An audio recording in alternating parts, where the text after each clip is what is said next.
Yes નમસ્કાર, good evening, જય સ્વામિનારાયણ, જય શ્રી કૃષ્ણ, જય માતાજી. આપ લોકોનું વન્સ અગેન સ્વાગત છે મિત્રો રામાનુજ ઇન્સ્ટિટ્યૂટ ફોર સિવિલ સર્વિસીસની આ ફેમિલીની અંદર. અને આ ફેમિલીની અંદર આમ તો આપણે લોકો દરરોજ લાઈવ મળીએ છીએ, ચર્ચા કરીએ છીએ જુદા જુદા ટોપિક ઉપર, પરંતુ મિત્રો આપ જાણો છો થોડા દિવસથી આ જે નેટની કનેક્ટિવિટીના જે લોચા હાલે છે, ડખા થઈ ગયા છે નેટની કનેક્ટિવિટીના, એના પરિણામે આપણે લોકો જે રેકોર્ડેડ લેક્ચર મૂકીએ છીએ એ રેકોર્ડેડ લેક્ચર આજનો દિવસ પણ મિત્રો એવો જ છે કે આજના દિવસે પણ આપણે રેકોર્ડેડ લેક્ચર જ જોવાનો છે. અને આ રેકોર્ડેડ લેક્ચરની અંદર એવા ટોપિક જ સિલેક્ટ કરેલા છે કે જેની અંદર તમારા તરફથી કોઈ પ્રત્યુત્તરની મારે જરૂરિયાત નહીં પડે એવા ટોપિક જ આપણે લેવાના છે. એટલે ફીલ ફ્રી, કોઈ ટેન્શન ન લેતા. અને આવી નાની નાની કોઈ મુશ્કેલીઓ આવે યાર, ટેકનિકલ પ્રોબ્લેમ આવે, તેનાથી કંઈ મૂંઝાવાની કે જરૂરિયાત છે નહીં. કારણ કે આપણે એક વખત પહેલા દિવસથી નક્કી કરેલું છે મિત્રો કે જબ તક તોડેંગે નહીં તબ તક છોડેંગે નહીં, આંધિયા ચાહે कैसी भी आए हम रुकने वालों में से નહીં. મિત્રો કોઈ પણ પરિસ્થિતિ આવે, પરિસ્થિતિનો સામનો કરવાનો છે અને ગમે એમ કરીને મિત્રો આ પરીક્ષાને નસ્તે નાબૂદ કરવાની છે. તો આજના દિવસે એક એવા સરસ મજાના ટોપિકની કે જે ટોપિક તમને લોકોને નોટ ઓનલી માત્ર અને માત્ર એવું નહીં કે સેવા પેટા હિસાબની માટે ઉપયોગી થશે નહીં મિત્રો, તમે લોકો કદાચ જીપીએસસી 1-2 આપતા હોય ને તો પણ તમને લોકોને આ ઉપયોગી થશે ટોપિક. તમે લોકો કોઈ પણ જીપીએસસી ની તૈયારી કરો, યુપીએસસી ની તૈયારી કરો કે ક્લાસ 3 ની ઇવન મિત્રો કોન્સ્ટેબલ પીએસઆઈ ની તૈયારી કરતા હશો ને તો એમાં પણ ઉપયોગી થાય એવા એક મેજર ટોપિકની આજે વાતો કરવી છે. અને એક એવો ટોપિક જે ટોપિકની અંદર દર વખતે પરીક્ષાની અંદર એકાદ બે સવાલ પડે છે. આપણા માટે તો છે જ એ 189 નંબર હોય તોય ભલે અને 184 નંબર હોય તોય ભલે, એની અંદર ઓછામાં ઓછા એકાદ બે સવાલ આવી શકે એવા ટોપિકની આજે ચર્ચા કરવાની છે. તો થઈ જાઓ તૈયાર મિત્રો, ગમે તે થાય પરીક્ષામાં લડી તો લેવાનું જ છે. મુશ્કેલીઓ સામે આપણે ઝૂકવાનું નથી. ચાલો મુશ્કેલીને એમ થવું જોઈએ કે આ હારું કઈ ઝૂકતા કેમ નથી.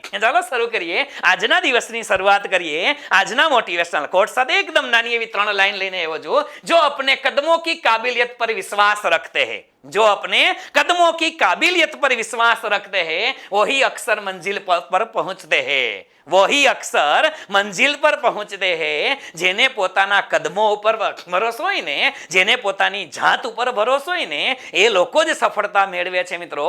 બાકી ખાલી વાતો કરવા વાળા સફળ નથી થતા. આ યાદ રાખશો, આપણા ઉપર ભરોસો હોવો જોઈએ, આપણી જાત ઉપર ભરોસો હોવો જોઈએ. આવી જાત ઉપર ભરોસા સાથે શરૂ કરીએ આજના ટોપિકની મિત્રો. અને આજે જે ટોપિકની મારે વાત કરવી છે એ ટોપિક છે મિત્રો જીડીપી. યસ મિત્રો, તમે એને જીડીપી કયો તોય ભલે, તમે એને જીએનપી કયો તોય ભલે, તમે એને એનએનપી કયો તોય ભલે. આજના લેક્ચરની અંદર આપણે રાષ્ટ્રીય આવક જે શબ્દ છે ને એને કોર કન્સેપ્ટમાં રાખશું. યસ મિત્રો, આજે રાષ્ટ્રીય આવકની થોડી ઘણી વાતો કરવી છે. અને એ રાષ્ટ્રીય આવકમાં જીડીપી ના કન્સેપ્ટ છે, જીએનપી ના કન્સેપ્ટ છે, એ બધા કન્સેપ્ટ ભણવા છે. સાથે સાથે જીડીપી ને કેલ્ક્યુલેટ કરવા માટે કયા કયા શબ્દ અલગ વપરાય છે. ઘણી વખત તમે લોકોએ એવો શબ્દ પણ સાંભળેલો હશે ભાઈ કે GDP at market cost, GDP at factor cost છે, જીડીપી એટ માર્કેટ પ્રાઇસ છે. આ શું છે? ભારત દેશની અંદર અત્યારે જીડીપી કઈ રીતે ગણવામાં આવે છે સાહેબ? એ ફેક્ટર કોસ્ટના આધારે ગણાય છે કે પછી માર્કેટ પ્રાઇસના આધારે ગણાય છે? નોમિનલ જીડીપી શું છે, રિયલ જીડીપી શું છે, સ્થિર કિંમતે જીડીપી શું છે અને ચાલુ કિંમતે સીડીપી શું છે? આ બધા જ કન્સેપ્ટ. અને એમાંય સૌથી વધુ અગત્યનો કન્સેપ્ટ એટલે મિત્રો કયો તો કે જીડીપી એટ એક્સચેન્જ રેટ છે અને GDP at the rate of PPP. Yes મિત્રો, જીડીપી પરચેઝિંગ પાવર પેરિટી શું છે? આવા સંપૂર્ણ મુદ્દાની મિત્રો ચર્ચા કરવી છે. અને આ જીડીપી નો ટોપિક છે. ઘણા ખરાને લાગે કે સાહેબ હવે જીડીપી જીએનપી તો અમને આવડે છે, પણ ડેમ શ્યોર કહું છું મિત્રો કે આજે જે રીતે તમે સમજશો ને એ રીતે તમે આ કન્સેપ્ટને કોઈ દિવસ જિંદગીમાં નહીં સમજેલા હોય એની ચેલેન્જ આપું છું મિત્રો આપણે લોકોને. શરૂ કરીએ આજના આપણા ટોપિકની શેની તો કે રાષ્ટ્રીય આવકની. યસ મિત્રો, આપણે જે વાતો કરવી છે એ છે રાષ્ટ્રીય આવક. અને આ રાષ્ટ્રીય આવકનો કન્સેપ્ટ છે ને એની અંદર બધા ટોપિકની આપણે વાતો કરશું. સીધી શરૂઆત કરીએ આપણે પહેલા રાષ્ટ્રીય આવક. હવે રાષ્ટ્રીય આવકનો શબ્દ આવે એટલે આ બધા શબ્દ જે જીડીપી છે, જીએનપી છે, એ રાષ્ટ્રીય આવકની માપનની જુદી જુદી પદ્ધતિ છે.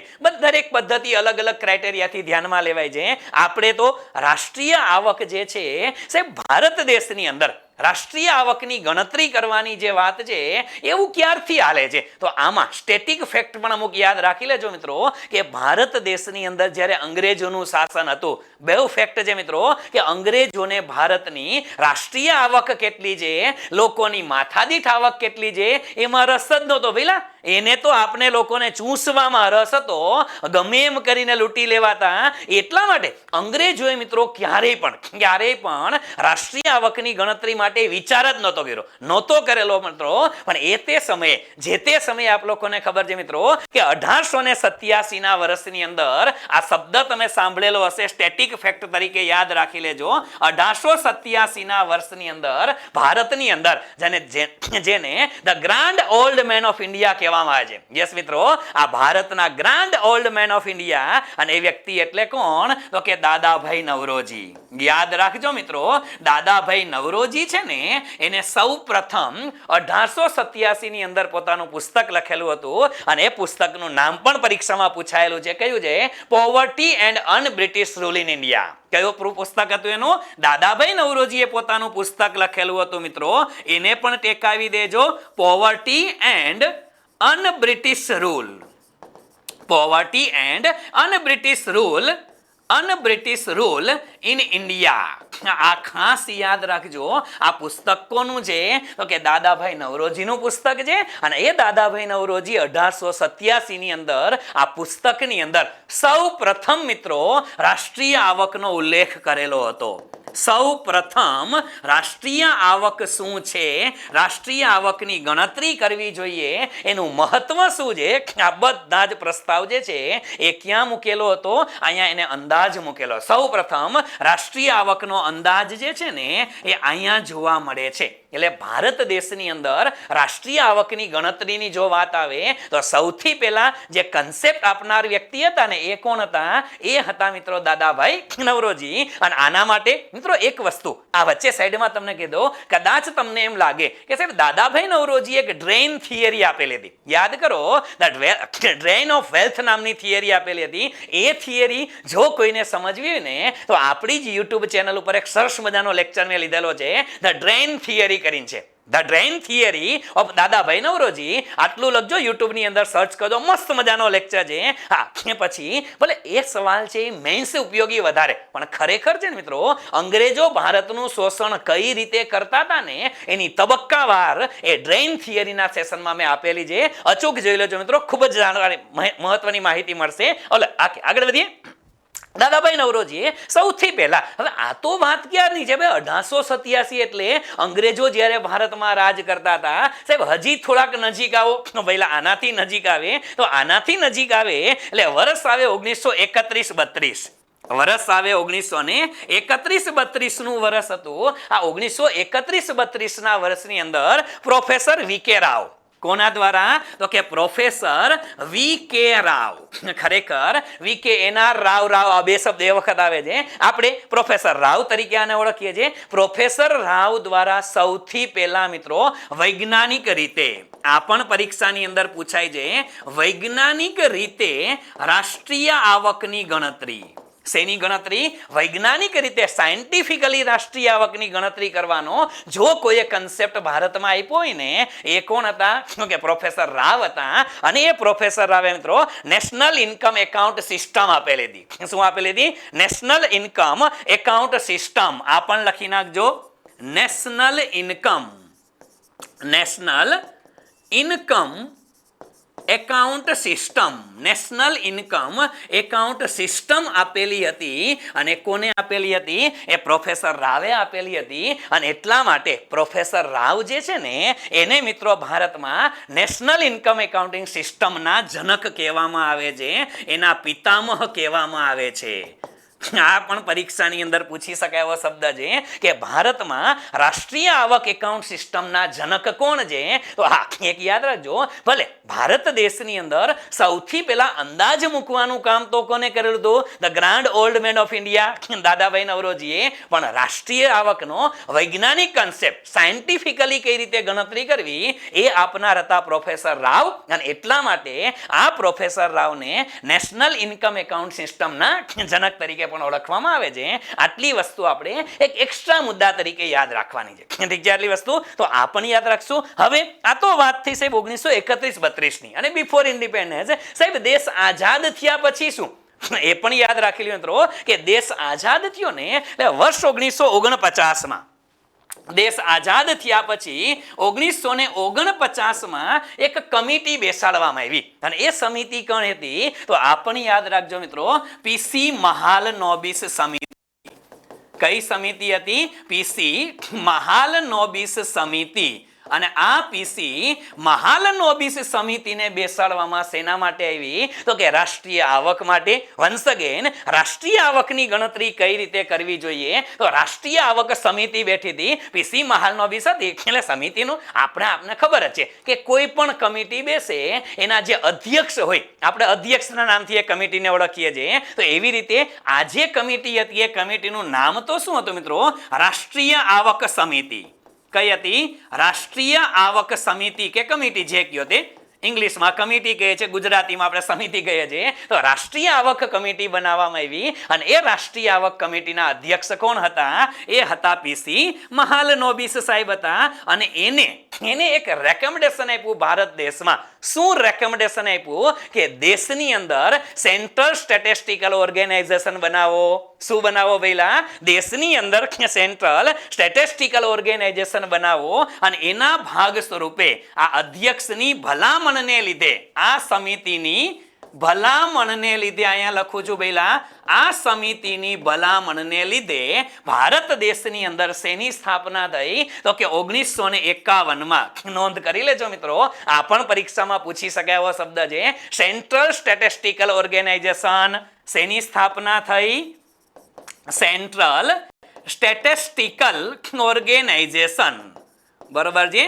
સેન્ટ્રલ સ્ટેટિસ્ટિકલ ઓર્ગેનાઇઝેશન જે છે એની રચના થઈ હતી. આપણે લોકો આને ઓલું કંઈક જૂનું નામ ઓળખો છો તમે યાર, પછી કે તને સાહેબ આ તો અમને નવું નામ લાગે છે. હા, તમે જૂના નામથી જેને ઓળખો છો એ શું છે? સેન્ટ્રલ સ્ટેટિસ્ટિકલ ઓફિસ છે. પેલા જૂનું આને શું કહેતા હતા? સેન્ટ્રલ સ્ટેટિસ્ટિકલ ઓફિસ છે. પછી સેન્ટ્રલ સ્ટેટિસ્ટિકલ ઇન્સ્ટિટ્યૂટ. આ બંનેના મર્જ થઈ ગયા, નવા નામ આવી ગયા. એટલે આપણે અત્યારે આને CSO જે છે ને મિત્રો, એ CSO તરીકે ઓળખીએ છીએ. પણ CSO એટલે સેન્ટ્રલ સ્ટેટિસ્ટિકલ ઓર્ગેનાઇઝેશન તરીકે ઓળખીએ છીએ. પેલા ઓફિસ હતી એમાં આપણે નથી પડતા. પણ સૌ પ્રથમ આ કમિટીની ભલામણને પરિણામે રાષ્ટ્રીય આવકની ગણતરી કરવા માટે શેની સ્થાપના થઈ તો કે CSO ની સ્થાપના થઈ. ક્યારે થઈ? 1951ની અંદર CSO ની સ્થાપના કરવામાં આવી. એક આ યાદ રાખશું. કોની ભલામણ હતી તો કે પીસી મહાલનોબિસ. અને યસ મિત્રો, આ પીસી મહાલનોબિસ એટલે એ જ વ્યક્તિ છે કે જેના જન્મ દિવસે ખાસ કરીને જે કોઈ સાયન્સ વાળા વિદ્યાર્થીઓ હોય તો કે સાહેબ અમે તો કે કોમર્સ વાળા રહ્યા, પણ સાયન્સ વાળા વિદ્યાર્થીઓ હોય એ લોકોને ખબર હશે મિત્રો કે પીસી મહાલનોબિસના જન્મ દિવસે એટલે કે 29મી જૂન. આ પણ યાદ રાખજો, સ્ટેટિક જીકે તરીકે પૂછી શકાય. 29મી જૂન જે છે ને મિત્રો, એ મહાલનોબિસનો જન્મ દિવસ છે. મહાલનોબિસના જન્મ દિવસ નિમિત્તે આ દિવસને આપણે શેના તરીકે ઓળખીએ છીએ તો કે નેશનલ સ્ટેટિસ્ટિકલ ડે તરીકે ઓળખીએ છીએ. આ ખાસ યાદ રાખજો મિત્રો. કયા ડે તરીકે? National statistical day. શેના તરીકે? નેશનલ સ્ટેટિસ્ટિકલ ડે તરીકે આપણે ઉજવીએ છીએ. કોને? 29મી જૂનને. શું કામ? કે આ દિવસ છે ને મિત્રો, એ કોનો જન્મદિવસ છે? પીસી મહાલનોબિસનો જન્મદિવસ છે. અને એટલું નહીં, એ કે સાહેબ એને આ CSO ની સ્થાપના માટે ભલામણ કરી એટલે ના યાર, આંકડા શાસ્ત્રીય બાબતની અંદર આપણે ખબર છે કે પીસી મહાલનોબિસનું જે પ્રદાન છે ને એ અભૂતપૂર્વ છે. અને આમાંય તમે કહેવાય શકાય કે પીસી મહાલનોબિસ, જ્યારે તમે લોકો મિત્રો જ્યારે વાતો કરતા હોય પંચવર્ષીય યોજનાની, કદાચ ભણેલા હશો, આપણે પણ ભણેલા હશું, ઓનલાઈનની અંદર પણ યુટ્યુબમાં પણ ઘણી વખત વાતો કરેલી છે પંચવર્ષીય યોજના. એમાં તમને યાદ હોય તો મિત્રો, જે બીજી પંચવર્ષીય યોજના હતી, યસ મિત્રો, ભારતની જે બીજી પંચવર્ષીય યોજના હતી 1956 થી 61 વાળી, એ બીજી પંચવર્ષીય યોજનાનો ડ્રાફ્ટ છે ને મિત્રો, એ કયું હતું? એ મોડેલ કયું હતું? એ પીસી મહાલનોબિસ મોડેલ હતું. આ પણ ક્યાંક ટેકાવી દેજો કે પીસી મહાલનોબિસની વાત આવે એટલે એવું નહીં કે CSO ની સ્થાપના એની ભલામણથી થઈ. ના મિત્રો, ભારતની જે બીજી પંચવર્ષીય યોજના છે, કઈ? બીજી પંચવર્ષીય યોજના. અને આ બીજી પંચવર્ષીય યોજના એ મહાલ નોબિસ મોડેલ ઉપર આધારિત હતી. કયા મોડેલ ઉપર? મહાલ નોબિસ મોડેલ એના ઉપર આધારિત હતી. આ પણ એક યાદ રાખી લેજો. બીજી પંચવર્ષીય યોજના સમયગાળો કયો આવે? 1956 થી 1961 નો સમય આપને ખબર છે. 51 થી શરૂ થઈ હતી પહેલી પંચવર્ષીય યોજના. મિત્રો હેરોલ્ડ ડોમર મોડેલ હતું, યાદ રાખી લેજો. પ્રથમ પંચવર્ષીય યોજનામાં હેરોલ્ડ ડોમર મોડેલ આવે અને બીજીમાં કયું આવે? પીસી મહાલનોબિસ આવે. આ યાદ રાખજો, બરાબર છે. મૂળ વાત આપણે કરીએ છીએ શેની ભેલા?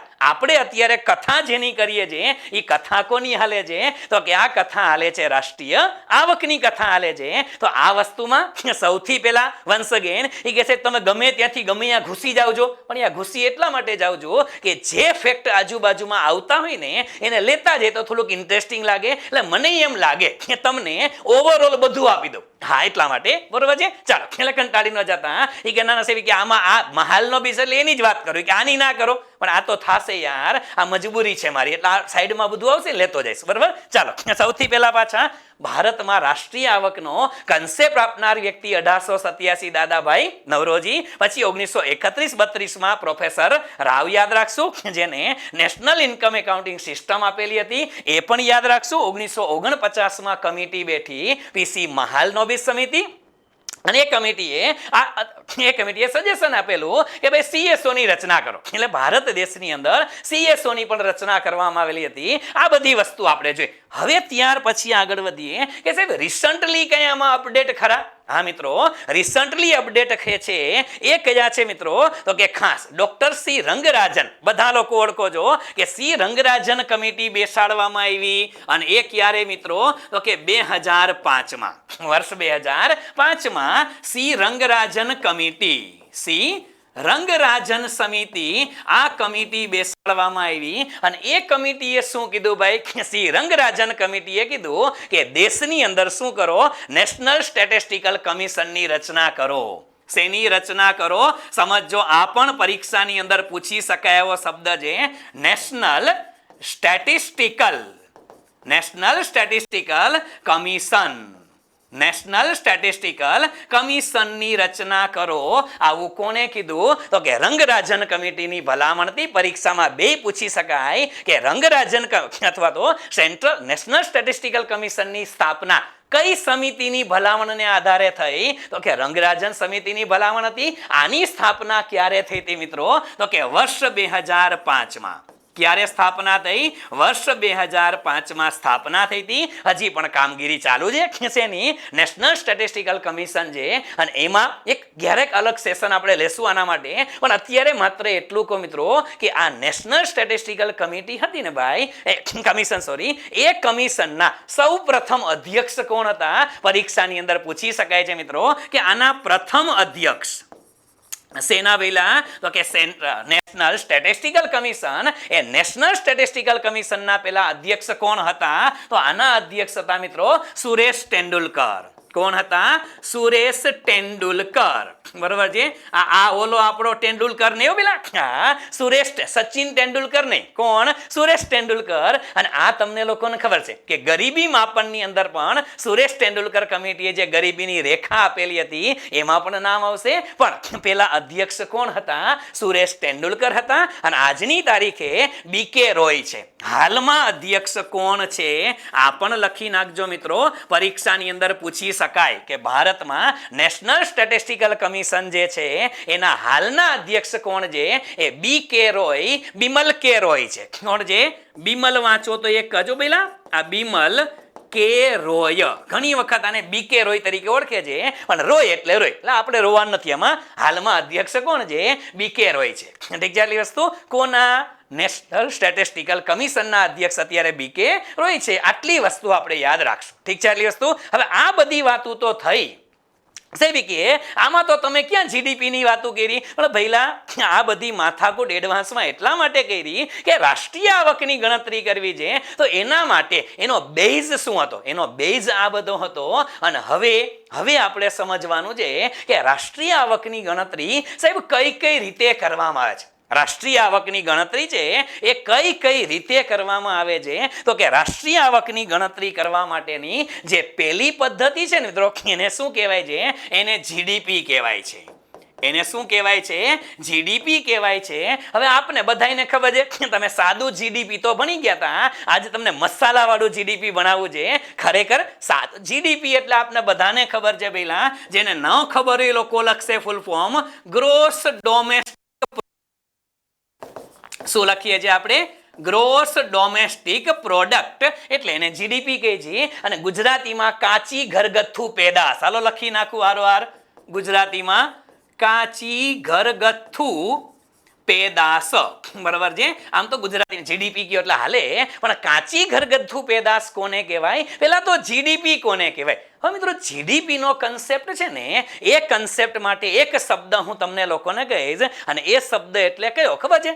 જીડીપી નો કન્સેપ્ટ કયા શબ્દ સાથે સંકળાયેલો છે? તો કે દેશની સરહદ સાથે. સેના સાથે સંકળાયેલો છે? સરહદ સાથે સંકળાયેલો છે.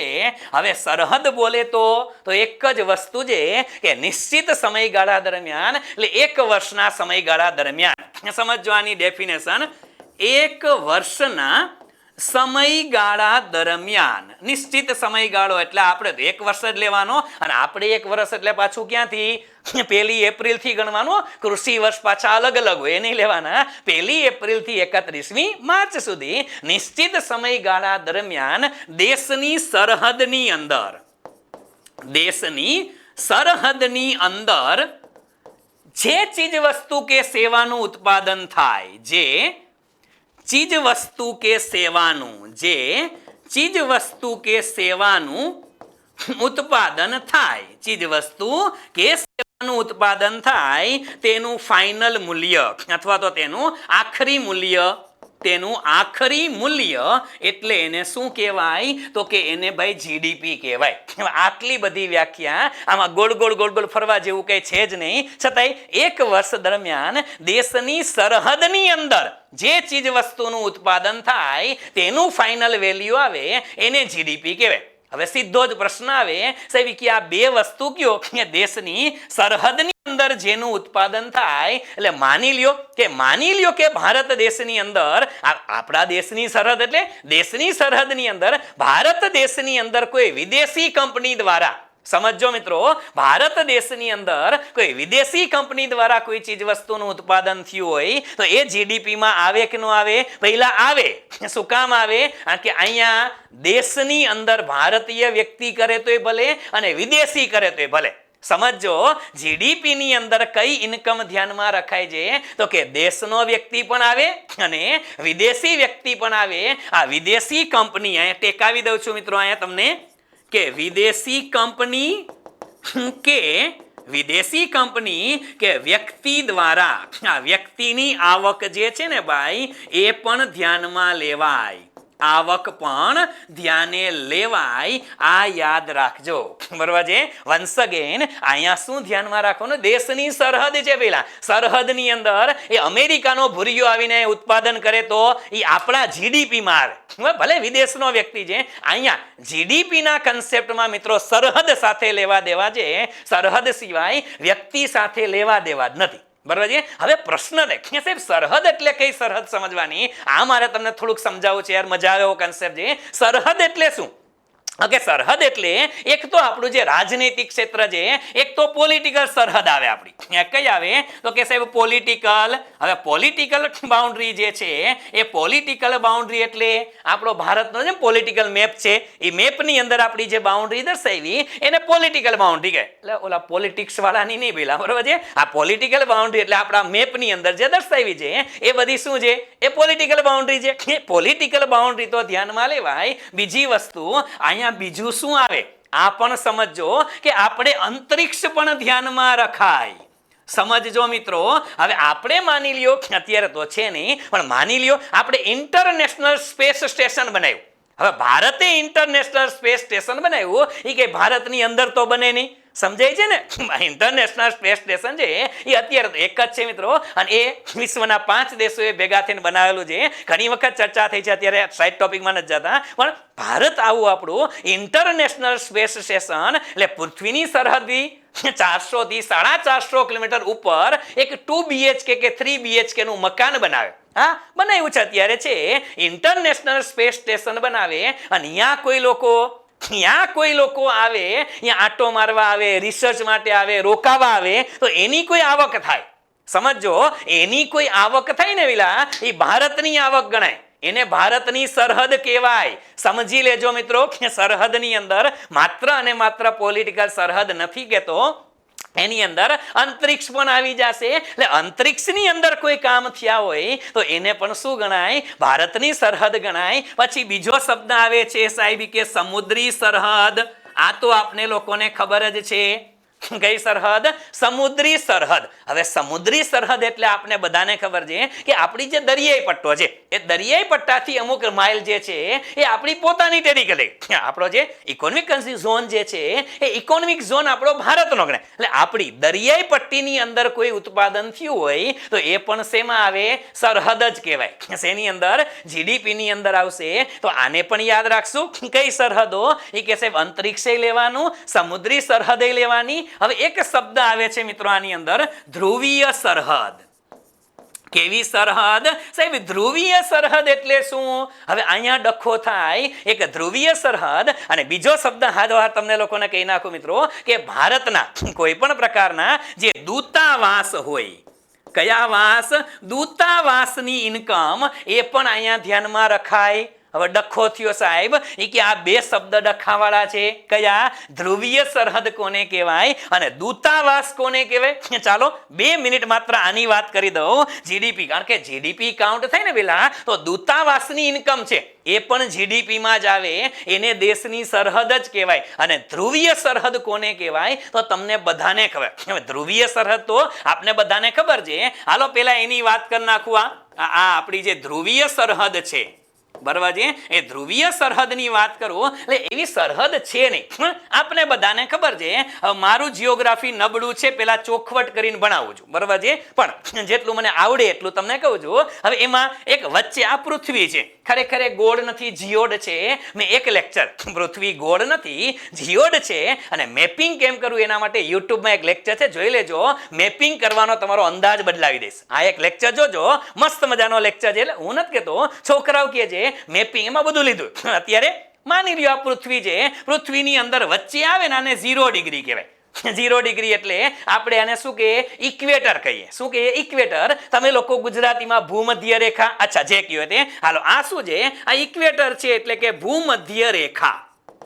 ચાલો બરાબર છે, ઇક્વેટર. હવે એની ઉપર તમે જાઓ તો આવા બે પટ્ટા તમે જુઓ, એક ઉપર ને એક નીચે. હવે તમને ખબર હશે કે સાહેબ 0 ડિગ્રી થી ઉપર 23.5 અને નીચે 23.5. 23.5 ડિગ્રી ઉપર અને 23.5 ડિગ્રી નીચે. 23.5 ઉપર અને 23.5 નીચે. ઉપર જાવ ને તો ઉપર જે છે એને શું કહેવાય? ટ્રોપિક ઓફ કેન્સર કહેવાય. આને શું કહે છે આપણે? ટ્રોપિક ઓફ કેન્સર કહીએ છીએ. અને ગુજરાતીમાં આને કર્ક રેખા કહીએ ભાઈ. શું કહીએ? કર્ક રેખા કહીએ. નીચેની બાજુ 23.5 ડિગ્રી જાઓ તો ટ્રોપિક ઓફ કેપ્રિકોન કહેવાય. શું કહેવાય ભઈલા આને? Tropic of Capricorn. શું કહેવાય? ટ્રોપિક ઓફ કેપ્રિકોન કહેવાય. અને એ ટ્રોપિક ઓફ કેપ્રિકોન એટલે ગુજરાતીમાં મકર રેખા. કઈ રેખા? મકર રેખા. આટલું બધાને ખબર છે. હજી આગળ વયો જાઓ, આની ઉપર જાઓ 23.5 ડિગ્રીની ઉપર 66.5 ડિગ્રી.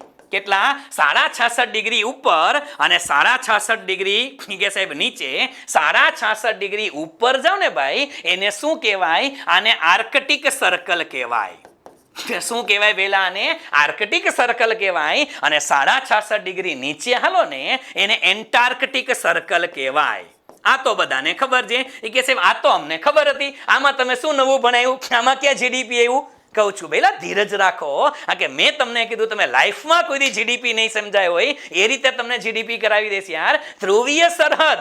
હવે આ બધું બરોબર સાહેબ કે આ બરોબર. હવે તમને લોકોને ખબર હોવી જોઈએ મિત્રો કે આપણે આ જે આર્કટિક સર્કલ છે ને, એ આર્કટિક સર્કલમાં પણ એટલે કે આપણે હજી ઉપર લખી દઉં, અહીંયા જે 0 ડિગ્રી આવે ભાઈ એને નોર્થ પોલ કહેવાય. શું કહેવાય? North pole. અને અહીંયા આવે એને આપણે સાઉથ પોલ, સધર્ન પોલ કહેવામાં આવે છે.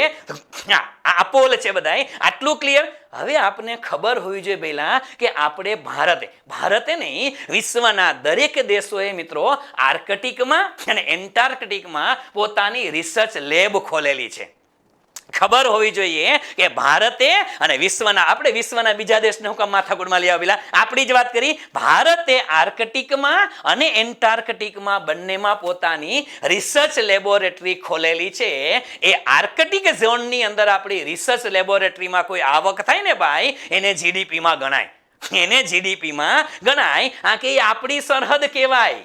સમજાય છે તમને? એ કોની સરહદ કહેવાય? એ આપણી સરહદ કહેવાય. એટલે એને કન્સિડર કરવી પડે. અને ક્યાંક તમારે ઠપકારવી હોય તો ઠપકારી દો મિત્રો. આર્કટિક સર્કલની અંદર આપણી રિસર્ચ લેબોરેટરી છે ને ભાઈ, એનું નામ રાખેલું છે હિમાદ્રી. આ પણ પરીક્ષાની અંદર પૂછી શકાય. હિમાદ્રી છે એ શું છે? તો કે ભારતની રિસર્ચ લેબ છે. શું છે? રિસર્ચ લેબ છે. અને કઈ જગ્યાએ છે?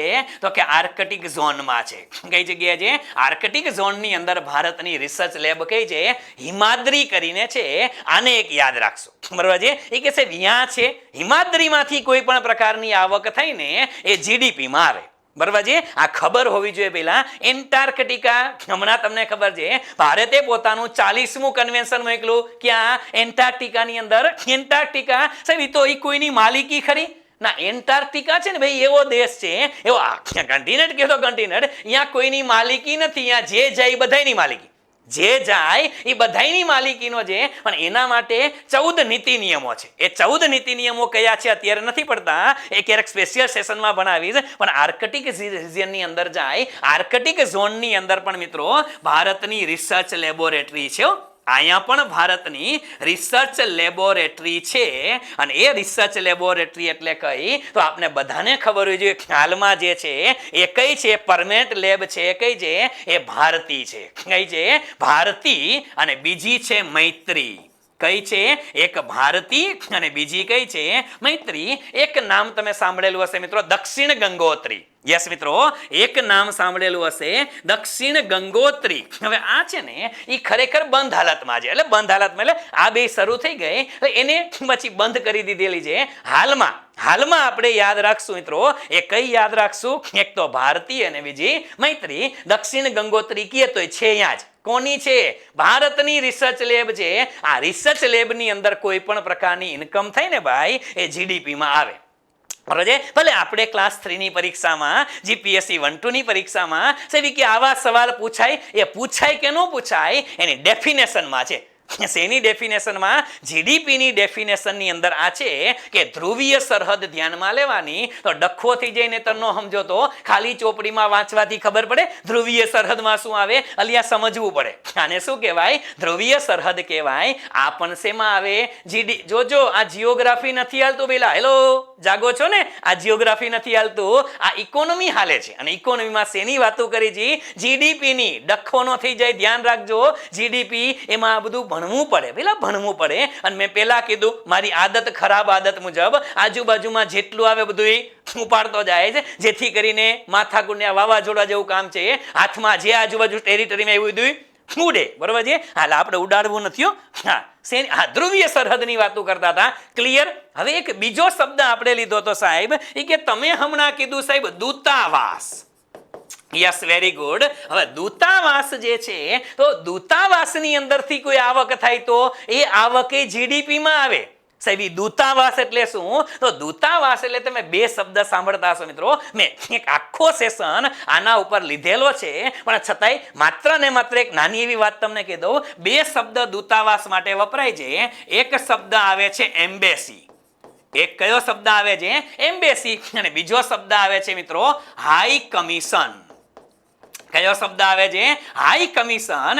જે જગ્યાએ એમ્બેસી હોય એ એમ્બેસીની અંદર જે તે દેશનો જે આઈએફએસ ઓફિસર, આપણે કેમ ભારતના ફોરેન સર્વિસ ઓફિસર હોય, જે તે દેશના જે ફોરેન સર્વિસના ઓફિસર હોય એ હાઈ લેવલના ઓફિસરને શું કહેવાય? એમ્બેસેડર કહેવાય. શું કહેવાય? એને એમ્બેસેડર કહેવાય. અને અહીંયા શું કહેવાય? એને હાઈ કમિશનર કહેવાય. શું કહેવાય? હાઈ કમિશનર કહેવાય. હવે સાહેબ ડખો થાય એ કે અમે તો એમ્બેસી જ સાંભળી છે, અને એમ્બેસેડર જ સાંભળ્યું છે. આ હાઈ કમિશન ક્યાંથી આવ્યું સાહેબ?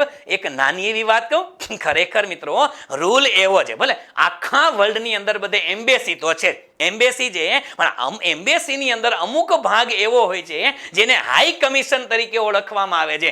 શું કામ હાઈ કમિશન છે એની ચોખવટ કરી દો મિત્રો.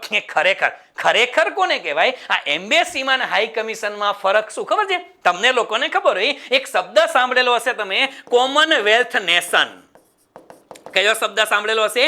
કોમનવેલ્થ દેશ. હવે આ કોમનવેલ્થ દેશ છે એના વિશે તો તમે જાણતા હશો. અત્યારે થોડોક અપવાદ છે. અપવાદ એટલે હાલમાં કોમનવેલ્થ છે એમાં 54 દેશ છે, પણ આ 54 દેશમાં થોડાક અપવાદને બાદ કરતા, શેને? અપવાદને બાદ કરતા કોમનવેલ્થ દેશની અંદર કયા દેશ આવે ખબર છે? કોમનવેલ્થ એટલે એવા દેશનો સમૂહ કે જે તે સમયે, યાદ રાખજો, જે તે સમયે તે બ્રિટનના ગુલામ હતા. કોના ગુલામ હતા? બ્રિટનના ગુલામ હતા. ભાઈ જે તે સમયે જે દેશો બ્રિટનના ગુલામ હતા ને, એ ગુલામ દેશો જે છે એનું એક સંગઠન બનાવ્યું અને એને શું કીધું? કોમનવેલ્થ નેશન્સ કીધા. હવે આમાં થોડાક અપવાદ ખરા. કયા અપવાદ? અપવાદની અંદર તમને કહું તો આમાં અપવાદ કોણ? તો કે યુએસએ. ખરેખર શું કામ અપવાદ છે? એનું કારણ છે આપને બધાને ખબર છે કે યુએસએ ની અંદર ભઈલા આપને બધાને ખબર છે કે જુદા જુદા પ્રકારના 13 રાજ્ય હતા અને 50 કોલોની હતી. એના પરિણામે આ 13 કોલોની હતી બ્રિટિશરોની અંડરમાં આવતી કોલોની હતી.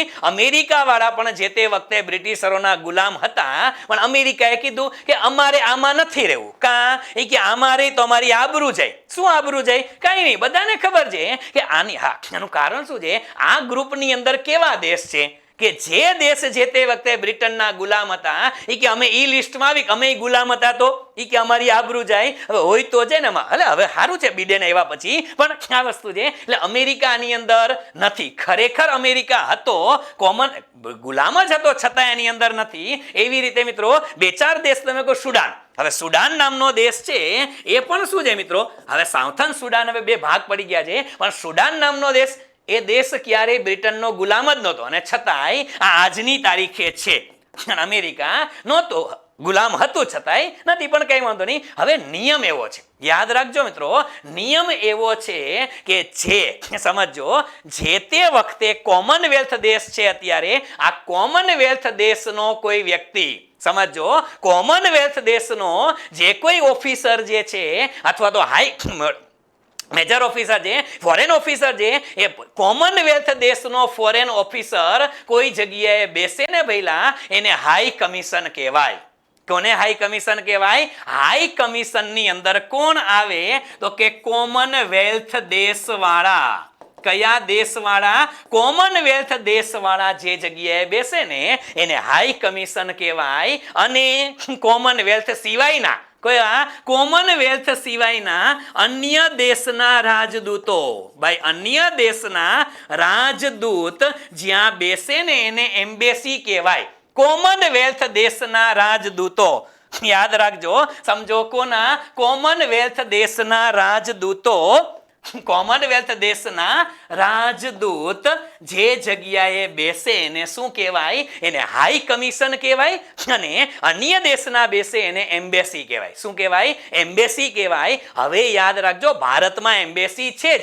શું કામ ને? આ કે ભારતની અંદર અમેરિકાનો કોઈ વ્યક્તિ પણ બેસે છે ને, ભારતની એમ્બેસીની અંદર અમેરિકાનો વ્યક્તિ પણ બેસે તો એનું જે દૂતાવાસ છે, દૂતાવાસ કહે છે, એ દૂતાવાસ એમ્બેસી ગણાય. પણ ભારતની અંદર ઓસ્ટ્રેલિયા આવે, કારણ કે ઓસ્ટ્રેલિયા પાછું કોમનવેલ્થમાં છે. અને ઓસ્ટ્રેલિયા તો એવું વિચિત્ર કોમનવેલ્થમાં છે જેને રિલીમ કહે છે. આની ચર્ચા નહીં કરી. રિલીમ એટલે ઓસ્ટ્રેલિયા જેવા 16 દેશ એવા છે કે જે આજની તારીખે પણ પોતાના દેશનો વડો કોને માને? કરે બ્રિટનની રાણીને. બ્રિટનની રાણી એ કે બ્રિટનની રાણી એ અમારા મેઇન વ્યક્તિ છે, અમારી રાણી ઈ જ છે. ખરેખર ભારતમાં શું છે? પ્રેસિડેન્ટ મેઇન વ્યક્તિ ગણાય છે, એટલે આપણે એમાં નથી. પણ ઓસ્ટ્રેલિયા તો એમાં આવે છે. પણ Australia, what I mean to say is that કે ઓસ્ટ્રેલિયા કોમનવેલ્થનો મેમ્બર છે, બરાબર છે. હવે ઓસ્ટ્રેલિયાનો કોઈ વ્યક્તિ ભારત દેશની અંદર આવે તો એને હાઈ કમિશનર કહેવાય. એને એમ્બેસેડર ન કહેવાય, અને એ જે જગ્યાએ બેસે ને ભઈલા એને હાઈ કમિશન કહેવાય. શું કહેવાય? High commission. યાદ કરો, એકાદ વર્ષ પહેલા લોકડાઉનના સમયગાળામાં ભારત દેશે સૂચના આપી હતી પાકિસ્તાનને કે તમારા 50% હાઈ કમિશનરને લઈ જાઓ અને અમે તમારા દેશમાંથી અમારા હાઈ કમિશનરને બોલાવી લેશું. કેમ ભારતે એમ ન કીધું કે તમે તમારા એમ્બેસેડરને લઈ જાઓ અને અમે અમારા એમ્બેસેડર પાછા લઈ આવી? નો કહેવાય, એને એમ્બેસેડર કહેવાય જ નહીં. કારણ કે ભારત અને પાકિસ્તાન એ બંને કોમનવેલ્થમાં છે. બંને કોમનવેલ્થમાં છે પેલા. તો આપણા દેશના અહીંયા જાય એને એમ્બેસેડર ન કહેવાય, એને હાઈ કમિશન જ કહેવાય. શું કહેવાય? High commission. એટલે હવે યાદ રાખી લેજો, અમેરિકા વાળાની ઓફિસ ભારતમાં હોય. કોની? અમેરિકા વાળાની ઓફિસ ભારતમાં હોય એને એમ્બેસી જ કહેવાય. પણ ભારતની ઓફિસ અમેરિકામાં હોય તો એને એમ્બેસી નો કહેવાય પહેલા, એને હાઈ કમિશન ઓફિશિયલ કહેવાય. પછી આપણે બોલીએ છીએ ભલે બધે એમ્બેસી, પણ ઓફિશિયલ નામ શું છે એનું? હાઈ કમિશન છે. બરાબર છે. અને એક વસ્તુ એ પણ યાદ રાખજો કે આ તો શું છે? એમ્બેસી અને હાઈ કમિશન. હવે એમ્બેસી અને હાઈ કમિશન એટલે એમ્બેસી છે ને આ હેડ ઓફિસ કહેવાય. Head office. અને હેડ ઓફિસ ક્યાં છે મિત્રો? આપણે બધાને ખબર છે તો કે દિલ્હીની અંદર છે. આપણે ભારતની જ વાત કરવાની પેલા. હેડ ઓફિસ ક્યાં છે? દિલ્હીની અંદર છે. પણ હેડ ઓફિસ હોય, હેડ ઓફિસ સિવાયની ઓફિસ સમજો, કોઈ પણ દેશના જે રાજદૂત છે, કોઈ પણ દેશની એમ્બેસીની બ્રાન્ચ સમજો. એમ્બેસી એટલે કે કોઈ પણ દેશની જે એમ્બેસી છે એની બ્રાન્ચ ભારતમાં હોય, બીજી કોઈ પણ જગ્યાએ અન્ય બ્રાન્ચ હોય. કઈ જગ્યાએ? દિલ્હી સિવાય અન્ય જગ્યાએ બ્રાન્ચ હોય. અને આપણા દેશમાં નહીં, બધે હોય.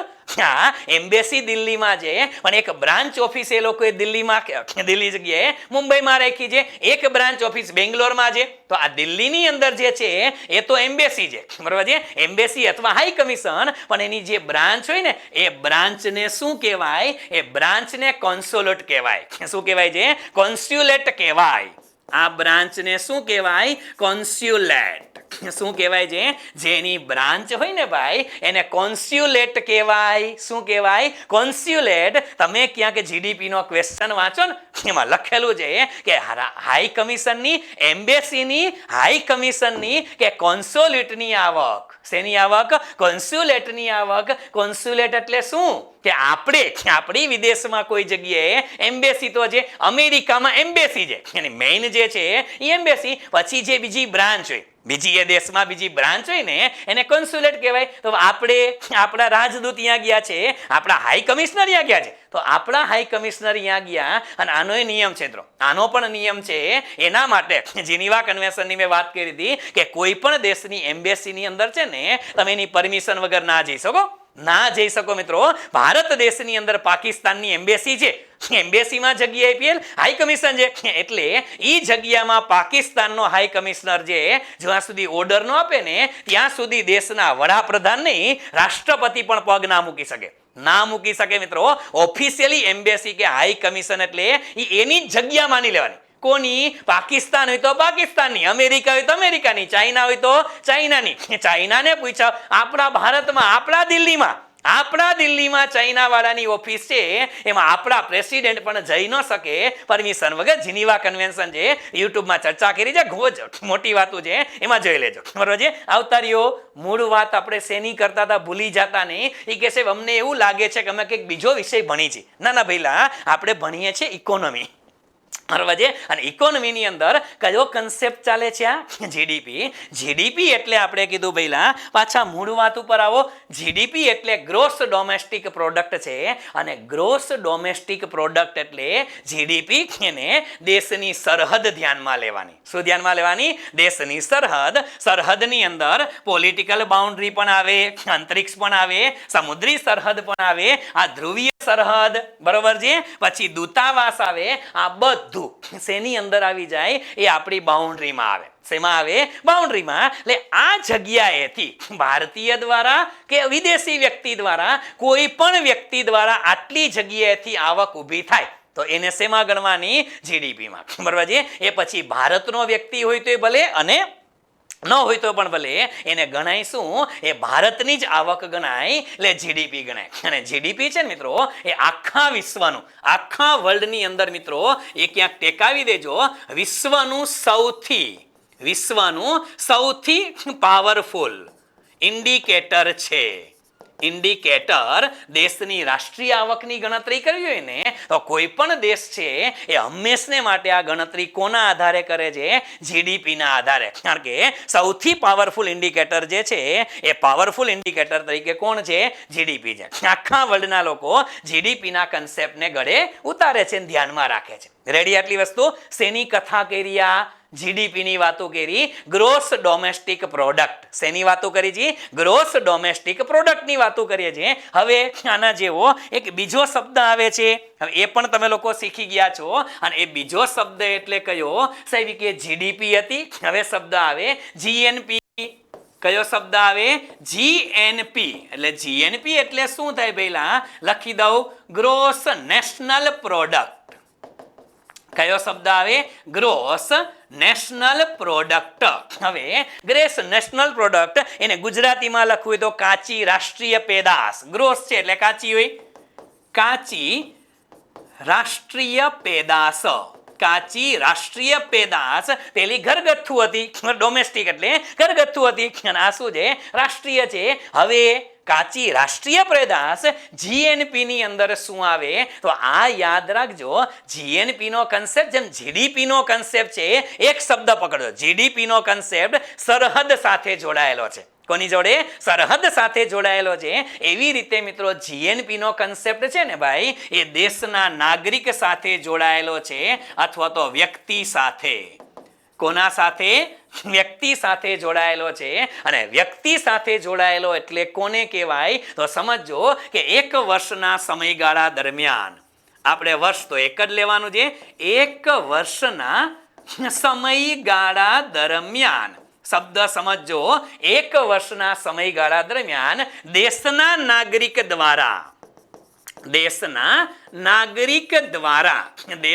નાગરિક દ્વારા ભારતમાં કે ભારતની બહાર, ભારતમાં કે ભારતની બહાર કમાયેલ અથવા તો ઉત્પાદિત, એને ઉત્પાદિત કરેલી ચીજ વસ્તુ કે સેવાનું, ચીજ વસ્તુ કે સેવાનું આખરી મૂલ્ય, ચીજ વસ્તુ કે સેવાનું આખરી મૂલ્ય, એટલે એને શું કહેવાય? એટલે એને જીએનપી કહેવાય. એટલે સમજો, આખી વ્યાખ્યા એટલું જ કહેવા માંગે છે કે ભારતના વ્યક્તિ દ્વારા, પછી એ ભારતનો વ્યક્તિ ભારતમાં કમાણો હોય તોય ભલે અને ભારતની બહાર કમાણો હોય તોય ભલે. આ જીએનપી નો કન્સેપ્ટ છે ને મિત્રો, એ રાષ્ટ્ર સાથે એટલે કે વ્યક્તિ સાથે સંકળાયેલો છે, દેશ સાથે નહીં. પહેલામાં જીડીપીમાં, જીડીપીની અંદર વ્યક્તિ અગત્યના નહોતા, સરહદ અગત્યની હતી. શું કામ? વિદેશી વ્યક્તિ ભારતમાં કમાણી કરે તો એ શેમાં આવતી હતી? જીડીપીમાં આવે. પણ વિદેશી વ્યક્તિ ભારતમાં કમાણી કરી ગયો હોય એ રકમ અહીંયા આવે? નો આવે. પહેલા અહીંયા માત્ર અને માત્ર કોની રકમ આવે? ભારતના વ્યક્તિની. કોને આવશે? માત્ર અને માત્ર ભારતના વ્યક્તિ દ્વારા જે કમાયેલી રકમ છે એ ધ્યાનમાં રાખશું. અને બીજી વસ્તુ અહીંયા આપણે યાદ શું રાખશું કે જે વિદેશી લોકો જે છે એ વિદેશમાં ચૂકવેલી આવક છે એ માઇનસ કરી નાખવાની છે, અને વિદેશમાંથી કમાયેલી આવક છે એ શું કરી નાખાય? પ્લસ કરી નાખાય. તો જીડીપી હોય ને તમારું, સમજો, જો આપણી પાસે જીડીપી, આવા સવાલ ક્યાંક ઇક્વેશન પૂછાય છે, જીડીપી ની અંદર શું પ્લસ કરી નખાય? તો કે જીડીપી ની અંદર, જીડીપી એટલે ભારત દેશમાં કમાયેલી આવક આવી ગઈ, એમાં ભારતીયોની હતી ને વિદેશવાળાની એ હતી, બરાબર. પણ હવે આપણે કીધું કે જીએનપી જોઈએ છે, જીએનપી ની અંદર આપણે વિદેશી આવક, વિદેશમાં કોઈ કમાઈ નહીં હોય તો ધ્યાનમાં લેવાય. જીડીપીમાં લેતા નહોતા, તો જીએનપી ગણવું હોય તેની અંદર શું કરાય? વિદેશમાંથી પ્રાપ્ત થયેલી આવક પ્લસ કરાય ને પેલા. કઈ આવક? વિદેશમાંથી પ્રાપ્ત આવકો. કઈ આવકો પ્લસ કરી દેવાની? વિદેશમાંથી જે આવકો આપણે પ્રાપ્ત થઈ હોય એ શું કરી દેવાય? પ્લસ. જીડીપીમાં વિદેશમાંથી આવક ધ્યાનમાં ન લેવાય, દેશની સરહદ વાળી જ લેવાય. બીજું અહીંયા જીએનપી એમ કહે છે કે વિદેશમાં ચૂકવેલી આવક હોય, આપણે વિદેશમાં ચૂકવેલી આવક છે તો એ આમાંથી શું કરી નાખાય? માઇનસ કરી નાખવાની. વિદેશમાંથી પ્રાપ્ત આવકો પ્લસ થાય, અને વિદેશમાં ચૂકવેલી રકમ, તો ચૂકવેલી રકમ જે છે એ શું કરી નાખવાની? માઇનસ કરી નાખવાની. અને જે મળે એને શું કહેવાય? એને જીએનપી કહેવાય. શું કહેવાય? જીએનપી કહેવાય. આને પણ યાદ રાખજો. શું કામ? કે જીડીપીમાં ભારતવાળાની આવક હતી અને વિદેશવાળાની હતી, પણ ભારતવાળાએ વિદેશમાં કમાણા થઈ એ જીડીપીમાં ન આવે. ભારતના લોકો વિદેશમાં કમાણી કરે એ જીડીપીમાં ન આવે પણ એ જીએનપીમાં આવે. એટલે જો ભારતવાળા વિદેશમાંથી પ્રાપ્ત થતી આવક એ એડ કરી, આમાં વિદેશી વ્યક્તિ ભારતમાં કમાય એ ન આવે તો વિદેશી વ્યક્તિને ચૂકવેલી રકમ શું કરવાની? બાદ કરી નાખવાની. એટલે જીડીપીમાં પ્લસ માઇનસ કરો તો શું મળે? જીએનપી મળી જાય. આ પણ યાદ રાખજો. એક કન્સેપ્ટ છે અને સૌથી વધુ અગત્ય આમાં એક જ શબ્દ મિત્રો, જીડીપી ની અંદર જે મેં શબ્દ કીધા કે જીડીપી ની ગણતરી કરીએ ત્યારે કયો શબ્દ પકડવાનો? દેશની સરહદ. કેવું પકડવાનો? દેશની સરહદ. અને એ સરહદ છે એ મિત્રો માત્ર પોલિટિકલ નહીં, એ પોલિટિકલ બાઉન્ડ્રી હોય તો એ ભલે, સમુદ્રી સરહદ હોય તો પણ ભલે, અંતરિક્ષની સરહદ હોય તો પણ ભલે, એ પછી કોન્સ્યુલેટ એમ્બેસી દૂતાવાસ હોય તો પણ ભલે, અને એ પછી ધ્રુવીય સરહદ હોય તો પણ ભલે. આ બધું દેશની સરહદ ગણાય. એની અંદર ભારતવાળા હોય તો એ ભલે, વિદેશી હોય તો એ ભલે, સરહદની અંદર છે બધું જીડીપીમાં. પણ અહીંયા જીડીપીમાં બધું આવે, જીએનપીમાં નું આવે. જીએનપીની અંદર વ્યક્તિ અગત્યનો છે. એટલે કે ભારતનો વ્યક્તિ અહીંયા કમાય કે બહાર કમાય, ગમે ત્યાં કમાય, ભારતનો છે બસ એ બધું કેમાં આવે? જીએનપીની અંદર આવે છે. આટલું યાદ રાખશું. બરાબર છે બધાના મગજમાં? વન્સ અગેન જીડીપી અને જીએનપી નો કન્સેપ્ટ છે આ યાદ રાખશું. ઓકે, ત્રીજો શબ્દ છે, આ તો બધા નાના નાના શબ્દ છે. એક શબ્દ આવે છે હવે એનએનપી. કયો શબ્દ આવે છે? એનએનપી. સાહેબ એનએનપી એટલે શું? એનએનપી એટલે કહેવાય નેટ નેશનલ પ્રોડક્ટ. કયો શબ્દ આવે? Net national product. બરાબર છે? આ નેટ એટલે શું કહેવાય? ચોખ્ખી કહેવાય, ચોખ્ખી રાષ્ટ્રીય પેદાશ. શું કહેવાય આને? ચોખ્ખી રાષ્ટ્રીય પેદાશ. ચોખ્ખી રાષ્ટ્રીય પેદાશ એટલે શું થયું ભાઈ? એનએનપી થયું. હવે સાહેબ એ કે આમાંય રાષ્ટ્રીય પેદાશ છે એટલે નેશનલ ઇન્કમ જ છે. આગળમાં કઈ હતી? ગ્રોસ નેશનલ પ્રોડક્ટ હતી અને આમાં નેટ છે. તો સાહેબ બાકી તો એમનો જ છે. નેશનલ શબ્દ આવે એટલે કયો શબ્દ અગત્યનો? તો કે સાહેબ વ્યક્તિ. નેશનલ શબ્દ આવે એટલે કોણ પકડવાનું? વ્યક્તિ. પણ સાહેબ આ કાચી અને નેટ, આ શુદ્ધ, કાચી અને શુદ્ધ જે ચોખ્ખી છે, એ કાચી અને ચોખ્ખીમાં શું ડિફરન્સ? એક જ શબ્દનો ડિફરન્સ છે મિત્રો. અને એ શબ્દ એટલે કયો? તો કે ઘસારો. કયો શબ્દ પકડવાનો?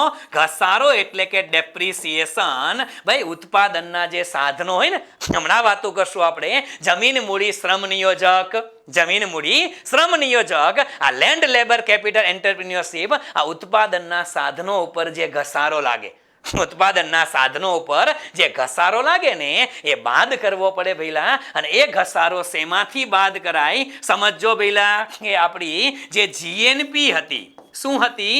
જીએનપી, ગ્રોસ નેશનલ પ્રોડક્ટ હતી. એ જીએનપી માંથી માઇનસ કરો માત્ર ઘસારો. શું માઇનસ કરો? ઘસારો. એટલે શું મળે? એનએનપી મળે. શું મળે? એનએનપી. એટલે એનએનપી નો કન્સેપ્ટ છે એમાં નવું કાંઈ નથી. શું છે? માત્ર અને માત્ર શું યાદ રાખવાનું? આપણે ઘસારો યાદ રાખવાનો. અને આ ઘસારાના આંકડા છે મિત્રો, એ પણ ક્યાંક ટેકાવી દેજો. Ministry of commerce and industry આ જે છે ને મિત્રો, આ ઘસારાના આંકડા, ઘસારાના આ જે આંકડા છે ને એ કોણ બહાર પાડે? તો કે ministry of commerce and industry. કોણ બહાર પાડે? Ministry of commerce and industry. બરોબર છે? તો આટલું યાદ રાખશું. બરોબર છે? કોના માટે? તો કે એનએનપી માટે. નેટ નેશનલ પ્રોડક્ટ છે આ શબ્દ પકડજો. ઘણી વખત તમને લોકોને એક આવો શબ્દ પણ જોવા મળે છે. એટલે આ કન્સેપ્ટ છે મેઇન જીડીપીમાં સમજવાનું છે. જીએનપીમાં અને એનએનપીમાં આમાં તો ખાલી શબ્દ પકડવાના છે. કયા શબ્દ? ફરી પાછા સમજો તો આગળ એક શબ્દ લઈ નાખો, પાછું ગોટો ન થાય. જીએનપી. જીએનપી મગજમાં બેઠું નેશનલ પ્રોડક્ટ છે. કઈ છે? ગ્રોસ નેશનલ પ્રોડક્ટ છે. અને આ શું છે? Net national product. ભાઈ ગ્રોસ અને નેટ આ બે જ શબ્દ બદલા, બાકી નેશનલ જ છે. નેશનલ એટલે વ્યક્તિ, નેશનલ એટલે વ્યક્તિ, ગ્રોસ એટલે કાચી અને નેટ એટલે ચોખ્ખી. ચોખ્ખી આવક કોને કહેવાય? ઘસારો બાદ કરો એને. બરાબર છે? તો હવે એક શબ્દ કહો. આપણે એક શબ્દ લીધો તો મિત્રો જીડીપી. કયો શબ્દ લીધો હતો? જીડીપી શબ્દ આપણે લીધેલો હતો. હવે જુઓ તો આ જીડીપી શબ્દ હતો એના આધારે હું તમને એક શબ્દ કહું, એનડીપી. કયો શબ્દ કહું? એનડીપી. આને જરાક ઇરેઝ કરી નાખું. એક શબ્દ તમને કહું, એનડીપી. સેવી કે આ નવું ક્યાંથી ગોતી આવ્યા? એનડીપી. જીડીપી તો સમજા. હા, એનડીપી એટલે શું મિત્રો? એનડીપી એટલે એને કહેવાય નેટ ડોમેસ્ટિક પ્રોડક્ટ. કેવી પ્રોડક્ટ? Net domestic product. સાહેબ તમે જો એનએનપી હતું, જીએનપી હતું, જીએનપી માંથી એનએનપી કરો તો અમે જીડીપી માંથી એનડીપી નો કરવાનું. આમાંય નેટ કરવાનું. શેમાંથી? ગ્રોસમાંથી. ગ્રોસ ડોમેસ્ટિક પ્રોડક્ટમાંથી નેટ ડોમેસ્ટિક પ્રોડક્ટ તો કાંઈ નહીં કરવાનું. જ્યારે નેટ શબ્દ આવે ત્યારે શું બાદ થાય? ઘસારો જ બાદ થાય. તો એનડીપી ની અંદર શું કરવાનું? આપણું જીડીપી હતું ને, જે જીડીપી હતું એ જીડીપી માંથી ઘસારો શું કરવાનો? બાદ કરવાનો. જીડીપી માંથી ઘસારો બાદ કરો તો એનડીપી મળે, અને જીએનપી માંથી ઘસારો બાદ કરો તો એનએનપી મળે. બરાબર છે? જ્યાં એક જ શબ્દ પકડી લેવાનો પહેલા કે ગ્રોસ માંથી ઘસારો બાદ થાય તો નેટ મળે. ગ્રોસ માંથી ઘસારો બાદ થાય તો નેટ મળે. એ પછી રાષ્ટ્રીય નેશનલ ઇન્કમ હોય તો ભલે અને ડોમેસ્ટિક હોય તો ભલે, જે બેયમાં લાગુ પડશે. આ જીએનપી માં લાગુ પડે અને જીડીપી માં લાગુ પડે. બરાબર છે? જીએનપી અને જીડીપી આ બંનેની અંદર શબ્દ લાગુ પડે. કયો? ઘસારા બાદ વાળો. ક્લિયર આટલી વસ્તુ? તો આટલી વસ્તુ તમારા મગજમાં એકદમ મિત્રો ક્લિયર કટ રીતે કોના સંદર્ભમાં? તો કે આના સંદર્ભમાં, એટલે કે જસ્ટ વેટ, રાષ્ટ્રીય આવક જે છે એ રાષ્ટ્રીય આવકના સંદર્ભમાં આટલી બાબતો તમારા મગજમાં એકદમ ક્લિયર કટ ઘૂસી જાવી જોઈએ. ઓકે આટલી વસ્તુ? ઓકે. હવે આ તો બધી વાતો થઈ કે સાહેબ આ બધું તો ઠીક છે, અમે સમજીએ છીએ, જાણીએ છીએ. તમે કંઈક નવું કહેતા હતા. હા, નવું શું મિત્રો? તો કે જીડીપી. અને આપણે કીધું કે જીડીપી જે છે એ જીડીપી આખા વર્લ્ડનું મોસ્ટ પાવરફુલ ઇન્ડિકેટર છે. જીડીપીને આખા વર્લ્ડની ગણતરી કરવા માટે, આવકની ગણતરી માટે મોસ્ટ પાવરફુલ કહે છે. તો આખી દુનિયા જીડીપી ગણે. હા, અને અમે તમે જોજો કે ગમે ત્યારે આંકડા બહાર પડે ને ત્યારે કોઈ દિવસ એવા આંકડા સાંભળ્યા તમે? એનએનપી ના આંકડા એવા, જીએનપી ના આંકડા એવા નથી આવતા. આંકડા હંમેશા શેના આવે? જીડીપી. તમે યાદ કરો, જીડીપી ગ્રોથ રેટ કેટલો, આવું જ વાતો કરી છે ને. આ કોરોના કાળની અંદર જીડીપી ગ્રોથ રેટ કે માઇનસમાં ગયો, જીડીપી ગ્રોથ રેટ કે હવે પ્લસમાં આવશે કરીએ છીએ ને. જીડીપી જે છે એના આધારે જ બધી ગણતરી થાય છે. પણ ઓલી બે પદ્ધતિ છે. શેના માટે? આ લશ્કર ક્યાં લડે છે ભેલો? ખબર છે ને યાર? શેના માટે લશ્કર લડે છે? આ રાષ્ટ્રીય આવકની માથાકૂટ આલે છે ભાઈ. કોની માથાકૂટ આલે છે? રાષ્ટ્રીય આવકની. અને એ રાષ્ટ્રીય આવકની ગણતરી કરવા માટે જુદા જુદા કન્સેપ્ટ હતા. કયા? જીડીપી, જીએનપી, એનએનપી અને એનડીપી. આ ચાર કન્સેપ્ટ વિના હવે આપણે જીડીપી ઉપર ફોકસ કરવો છે. કે જે જીડીપી છે ને મિત્રો એ બે કિંમતે ગણાય છે. જીડીપી છે ને એમાં બે શબ્દ આવે છે. એક જીડીપી કયો ખબર છે? એક આવે છે GDP factor cost. GDP at factor cost. હવે જીડીપી ફેક્ટર કોસ્ટ કોને કહેવાય? અને એક બીજો શબ્દ આવે છે મિત્રો જીડીપી. એક બીજો શબ્દ અહીંયા લખી દઉં તમને, GDP market price. GDP market price MP તરીકે ઓળખે છે. સાહેબ આ બે શું લેવા? સમજાવું પેલા. જીડીપી ફેક્ટર કોસ્ટ શું છે અને માર્કેટ પ્રાઇસ શું છે એની પણ તમને વાત કરું મિત્રો. એટલે ખરેખર આને જે છે ને એટ ફેક્ટર કોસ્ટ લખ્યું, આને લખવું તો આવી રીતે લખાયું. કેવી રીતે ખબર છે? જીડીપી અને પછી નીચે એફસી લખાય. કઈ રીતે? જીડીપી નાના અક્ષર એફસી અને અહીંયા આવી રીતે લખાશે જીડીપી. આ જીડીએમ ક્યાંથી આવ્યું? આ ડખો થઈ ગયો સાહેબ કે આ તમે ક્યાંક કોટે ચડી ગયા. હાલો આ શું છે? Just weight. બરાબર છે? જીડીપી અહીંયા જીડીપી. હા, જીડીપી એટ માર્કેટ પ્રાઇસ. અને આ જે છે એ જી મહિલા ડી પી. હવે market price. Okay, market price નાના અક્ષર. બરાબર છે? જીડીપી ફેક્ટર કોસ્ટ અને જીડીપી માર્કેટ પ્રાઇસ. સાહેબ બે અલગ અલગ છે. હા, કઈ રીતે ગણતરી થાય પરીક્ષામાં આ પણ ખબર હોવી જોઈએ તમને કે જીડીપી ફેક્ટર કોસ્ટ એટલે શું અને માર્કેટ પ્રાઇસ એટલે શું. ભારતમાં કઈ રીતે ગણાય એની પણ વાતો મારે તમને કરવી પડશે કે છે ભારતમાં આપણે કઈ રીતે ગણાય છે. આવતારીઓ જીડીપી ફેક્ટર કોસ્ટ કોને કહેવાય ખબર છે? ઉત્પાદનના જે મેજર ફેક્ટરની કોસ્ટ લેવાની. ફેક્ટર કોસ્ટ ઉત્પાદનના મેજર ફેક્ટર, અને મેજર ફેક્ટર એટલે 4 જ આવે ભઈલા. કયા કયા આવે તો કે જમીન, બરોબર છે, બીજી આવે મૂડી, ત્રીજું આવે શ્રમ, અને ચોથું આવે નિયોજક. ચોથું શું આવે? નિયોજક. છે જમીનને શું મળે તો કે ભાડું મળે, મૂડીને શું મળે એ કે વ્યાજ મળે, શ્રમને શું મળે? વેતન મળે, નિયોજકને શું મળે? નફો મળે. બસ આટલું એડ કરી દેવાનું. આ બધાય 4 એ 4 નો સરવાળો કરો. શેનો? જમીનનું ભાડું, મૂડીનું વ્યાજ, શ્રમિકનું વેતન અને નિયોજકનો નફો. Capital, land, labour, capital entrepreneurship જે છે, લેન્ડ છે એને રેન્ટ મળે, લેબરને તો કે મજૂરી મળે, ત્યાર પછી કેપિટલને ઇન્ટરેસ્ટ મળે, અને એન્ટરપ્રિન્યોરશિપને પ્રોફિટ મળે. લેન્ડ, લેબર, કેપિટલ એન્ટરપ્રિન્યોરશિપ, જમીન, મૂડી, શ્રમ, નિયોજક, આના જે ખર્ચા થાય, જમીનના ભાડાના ખર્ચા, વેતનના, મૂડીના વ્યાજના, નફો, આ બધું એડ કરતા જે રકમ મળે ને એ રકમને કહેવાય જીડીપી ફેક્ટર કોસ્ટ. શું કહેવાય? આને ફેક્ટર કોસ્ટ કહેવાય. સમજો, આને શું કહેવાય? ફેક્ટર કોસ્ટ કહેવાય. ફેક્ટર એટલે મહત્વના ઉત્પાદનના ઘટકો. ફેક્ટર એટલે મહત્વના ઉત્પાદનના ઘટકો. અને ઘટકો કેટલા છે પેલા? 4 ઘટકો છે. અને એ 4 એટલે કયા? જમીન, મૂડી, શ્રમ અને નિયોજક છે. રેડી? આટલી વસ્તુ બધાના મગજમાં ક્લિયર છે? Factor cost. સાહેબ તમે આ શું કહેતા હતા? આવું છું પેલા. જીડીપી માર્કેટ પ્રાઇસ કોને કહેવાય? તો સમજો, પેલા જીડીપી માર્કેટ પ્રાઇસ કઈ રીતે મળે? તો પેલા લેવાની ફેક્ટર કોસ્ટ લે.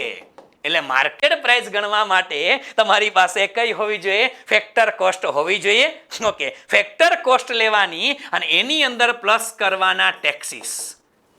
શું પ્લસ કરી દેવાનું? ટેક્સેશન પ્લસ કરી દેવાના. એ ટેક્સેશનની અંદર મિત્રો એક્સાઇઝ હોય તોય ભલે, સેલ્સ ટેક્સ હોય તોય ભલે, જીએસટી હોય તોય ભલે, આ તમામ પ્રકારના જે ટેક્સીસ છે ને મિત્રો એ પ્લસ કરી દેવાના. શું કરી દેવાના? ટેક્સીસ પ્લસ કરવાના. અને ટેક્સની અંદર નાના અક્ષરે લખી દઉં જીએસટી હોય, જે તે વખતે એક્સાઇઝ લાગતી હતી, જે તે વખતે સર્વિસ ટેક્સ છે, સેલ્સ ટેક્સ, હવે તો જીએસટી બધામાં આવી ગયું. પણ આવા જે ટેક્સીસ છે ને મિત્રો એ બધા ટેક્સીસ આની અંદર શું કરી દેવાના? પ્લસ કરવાના. બરાબર છે? અને આ બધા મોટા ભાગે પાછા હોય કેવા? ઇનડાયરેક્ટ. જો ડાયરેક્ટ ટેક્સ છે આવી ગયા હશે. બરાબર છે? આ ઇનડાયરેક્ટ ટેક્સ છે એ બધા આપણે એડ કરી દઈએ. હવે આ જે રકમ આવી એમાંથી માઇનસ કરવાની પહેલા સબસિડી. શું કરવાની? માઇનસ સબસિડી કરવાની. અને સબસિડી માઇનસ કરતા જે રકમ વધે ને એને માર્કેટ પ્રાઇસ કહેવાય. શું કહેવાય આને પહેલા? માર્કેટ પ્રાઇસ કહેવાય. અને આપણે યાદ રાખશું, હા, સબસિડી એટલે શું?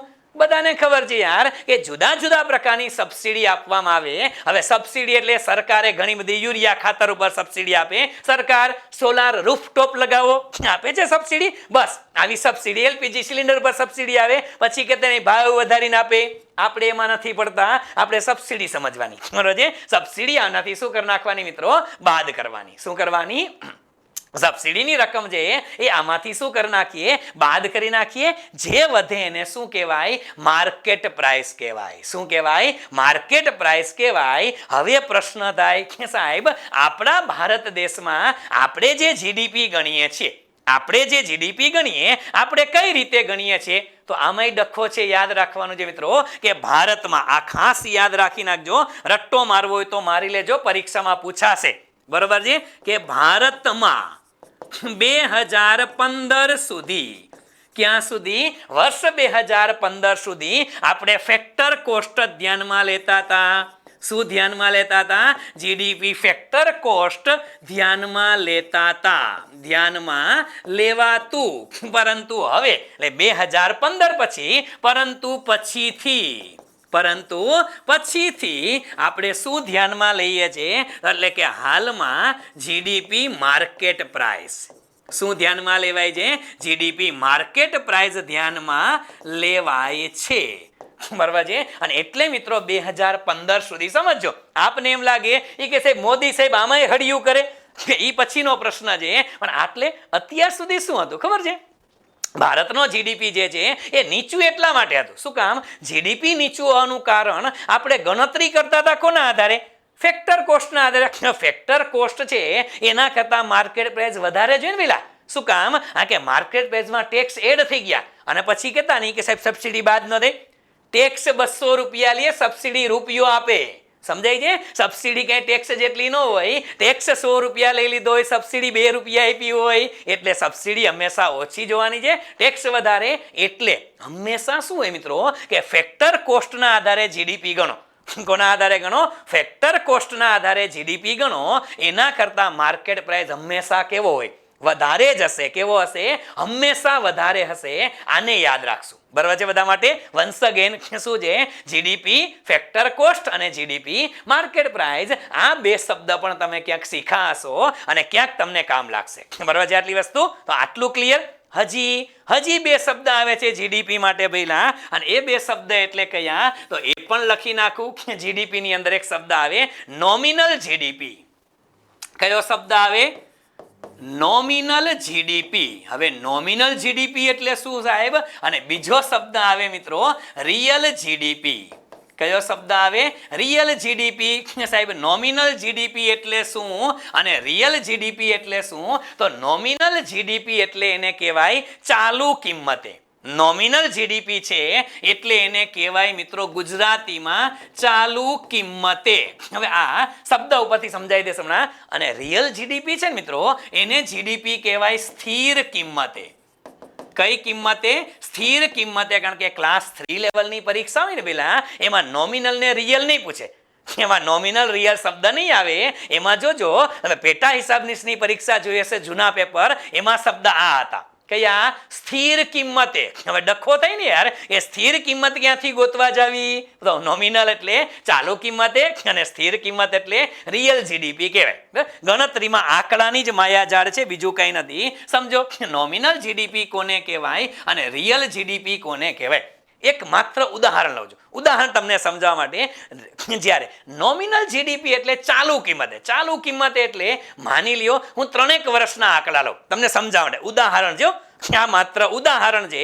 માની લ્યો કે 2010 નું વર્ષ છે. એક ઉદાહરણ બનાવીને લેવો જો સમજાવવા માટે, હું તમને લખી દઉં. માની લ્યો કે 2010 નું વર્ષ હતું. પછી 2015 ની વાત કરું અને એક 2020 ની વાત કરું. ચાલો 2010 ના વર્ષે તમે કોઈ પણ ચીજ વસ્તુ બનાવતા હતા. માની લ્યો જીડીપી એટલે બધી ચીજ વસ્તુનો ઉત્પાદનનો સરવાળો કરવાનો. માની લ્યો કે બધી થઈ અને ભારતમાં ટોટલ 25 વસ્તુ બનેલી હતી.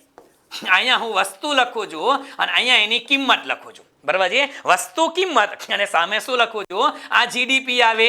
માની લ્યો કે ભારત દેશમાં 2010 ના વર્ષમાં ટોટલ 25 વસ્તુ બની. કેટલી? 25 વસ્તુ બની અને એ વખતે એની કિંમત 4 રૂપિયા હતી. કેટલી? 4. તો ભારતનો ટોટલ જીડીપી કેટલા રૂપિયા થયો? 100 રૂપિયા. ઉદાહરણ તરીકે માની લ્યો કે 2015 ના વર્ષમાં આપણે 20 વસ્તુ બનાવી. 2020 ના વર્ષમાં 15 વસ્તુ બનાવી અને ભાવ સાહેબ કે ભાવ અહીંયા 6 રૂપિયા થયો અને અહીંયા 10 રૂપિયા થયો. કઈ વાંધો નહીં. આ 20 છક ને 120 થયા તો આપણી જીડીપી કેટલી ગણાય? 120 ગણાય. 15 10 150 થાય. સમજો ઉદાહરણ છે, બહુ મજા આવશે. આ તમારા જે જીડીપી ના આંકડા મળ્યા ને પહેલા, આ ચાલુ કિંમતે અથવા તો નોમિનલ આંકડા મળ્યા. હવે આમાં પ્રશ્ન શું થયો ખબર છે? મોટા ભાગે જીડીપી ની ગણતરી જે છે એ રિયલ જીડીપી સ્થિર કિંમતે કરવામાં આવે છે. આમ નહીં તો ઘણાને એમ લાગે સાહેબ તો આમાં શું વાંધો પડ્યો તમને? આ તો બરોબર છે સાહેબ. ના મિત્રો, આમાં શું ડખો થયો જોયું તમે? એક ઓબ્ઝર્વેશન કરો. આપણે વસ્તુનું ઉત્પાદન નોન સ્ટોપ શું થાય છે જોયું તમે? ચીજ વસ્તુનું ઉત્પાદન નોન સ્ટોપ શું થાય છે? ઘટે છે. પેલા 25 એકમો બનતા હતા, હવે 20 એકમો, પછી 15 એકમો, એટલે ઉત્પાદન ઘટે છે. ઉત્પાદન ઘટે છે ભઈલા. અને છતાંય તમે જુઓ તો જીડીપી 100 રૂપિયા હતી, પછી 120 થઈ 150. ઉત્પાદન ઘટે છે પણ અહીંયા સામે જોવો તો ખબર પડે અને છતાંય જીડીપી વધે છે. છતાંય જીડીપી વધે છે અને એનું કારણ શું છે? કારણ કિંમત છે. કારણ શું છે? કિંમત છે. હવે તમે કિંમતને ધ્યાનમાં લ્યો, ભાવ વધારો થાય તો તમારી જીડીપી વધારે જ દેખાશે. ખરેખર આવું ન ચાલે ભાઈ. આપને રિયલ ખબર કેમ પડે કે વાસ્તવિક રીતે જીડીપીમાં વધારો થયો કે નથી થયો? અહીંયા વાસ્તવિક નથી પેલા. આ જીડીપી નો વધારો છે એ વાસ્તવિક નો કહેવાય. શું કામ? તમારું ઉત્પાદન તો ઘટે છે. એટલે યાદ રાખજો કે આ ચાલુ કિંમતે જીડીપી છે ને ભાઈ, એ વાસ્તવિક ચિત્ર ન દર્શાવે. આ જે છે એ વાસ્તવિક ચિત્ર નથી. શેનું? તો કે જીડીપી તમે લોકો જ્યારે ચાલુ કિંમતે લ્યો એટલે કે નોમિનલ જીડીપી લ્યો એ વાસ્તવિક ચિત્ર ના બતાવે. વાસ્તવિક ચિત્ર કોને કહેવાય? તો આવતા રહ્યો આ જ ઉદાહરણને કન્ટિન્યુ રાખો. 2010, 2015 અને 2020 વસ્તુની વાત કરીએ અને કિંમત. વસ્તુ અને કિંમત. તો વસ્તુ તો આપણે કીધી હતી કેટલી? 25, 20 અને 15 બેની. વસ્તુનું ઉત્પાદન તો કોમન છે કે પેલા 25 વસ્તુ બનતી, પછી 20 બને ને હવે 15. હવે કિંમત કઈ લેવાની? તો કિંમત યાદ રાખજો, કોઈ પણ વર્ષને બેઝ યર ગણવાનું. શું કરવાનું? કોઈ પણ એક વર્ષને બેઝ યર ગણો. અને બેઝ યર એટલે આપણે 3 વર્ષ છે તો પેલું વર્ષ જૂનું જ બેઝ યર હોય. જૂના વર્ષની કિંમતને બેઝ યર ગણવાની એટલે કિંમત 4 રૂપિયા અને એ કિંમત જ બધાય વર્ષે લગાડવાની. એ કિંમત જ બધા વર્ષે લગાડવાની. તો કિંમત બધા વર્ષે કેવી લાગે? સરખી લાગે કે તમે તો તમને રિયલ જીડીપી મળે ભઈલા કે પેલા 25 ચોખ્ખું 100 રૂપિયાની જીડીપી હતી, બરોબર છે. હવે 20 ચોખ્ખું 80 રૂપિયા થઈ ગઈ અને પછી 60 રૂપિયા થઈ ગઈ. તો આ રિયલ ચિત્ર છે. આ કેવું ચિત્ર છે? વાસ્તવિક ચિત્ર છે કે તમે સ્થિર કિંમતે ગણો. જીડીપીની ગણતરી ભાઈ હંમેશા કઈ કિંમતે કન્સિડર કરાય? સ્થિર કિંમતે કન્સિડર કરો ને તો જ સાચી વેલ્યુ મળે. એટલે આ જે છે ને મિત્રો, આ રિયલ જીડીપી છે એ કેવું ચિત્ર બતાવે? વાસ્તવિક બતાવે. કેવું ચિત્ર બતાવે? વાસ્તવિક ચિત્ર બતાવે. એટલે તો રિયલ કહે છે. શું કહે છે? Real GDP. એટલે જીડીપીની ગણતરી જે છે એ હંમેશા આ રીતે જ થાય. કોઈને કોઈ વર્ષ છે એને બેઝ યર ગણવું પડે. શું ગણવું પડે ભાઈ? બેઝ યર ગણવું પડે. અને બેઝ યર જે છે એને અત્યારે ક્યાંક લખવું હોય તો લખી નાખજો હાલમાં. અહીંયા સાઈડમાં ટેકાવી દઉં. આ પરીક્ષામાં પૂછી શકાય, સીધો જ એમસીક્યુ છે. આ સીધો એમસીક્યુ છે કે હાલમાં રાષ્ટ્રીય આવકની ગણતરી માટે રાષ્ટ્રીય આવકની ગણતરી, બરોબર છે. કારણ કે જીડીપી જીએનપી બધું આવી ગયું એની અંદર. રાષ્ટ્રીય આવકની ગણતરી માટે આધાર વર્ષ કયું વર્ષ પહેલા? આધાર વર્ષ 2011-12 છે. કયું છે? વર્ષ 2011-12 છે. શેના માટે? જીડીપી ગણવા માટે. એટલે કે રિયલ જીડીપી ગણો ત્યારે આધાર વર્ષ કયું લેશું આપણે? 11-12 લેશું, બરાબર છે. આ વર્ષ 2011-12 આધારે આપણે ગણતરી કરવાની છે. શેની અંદર? તો કે રિયલ જીડીપી ની અંદર. શેની અંદર?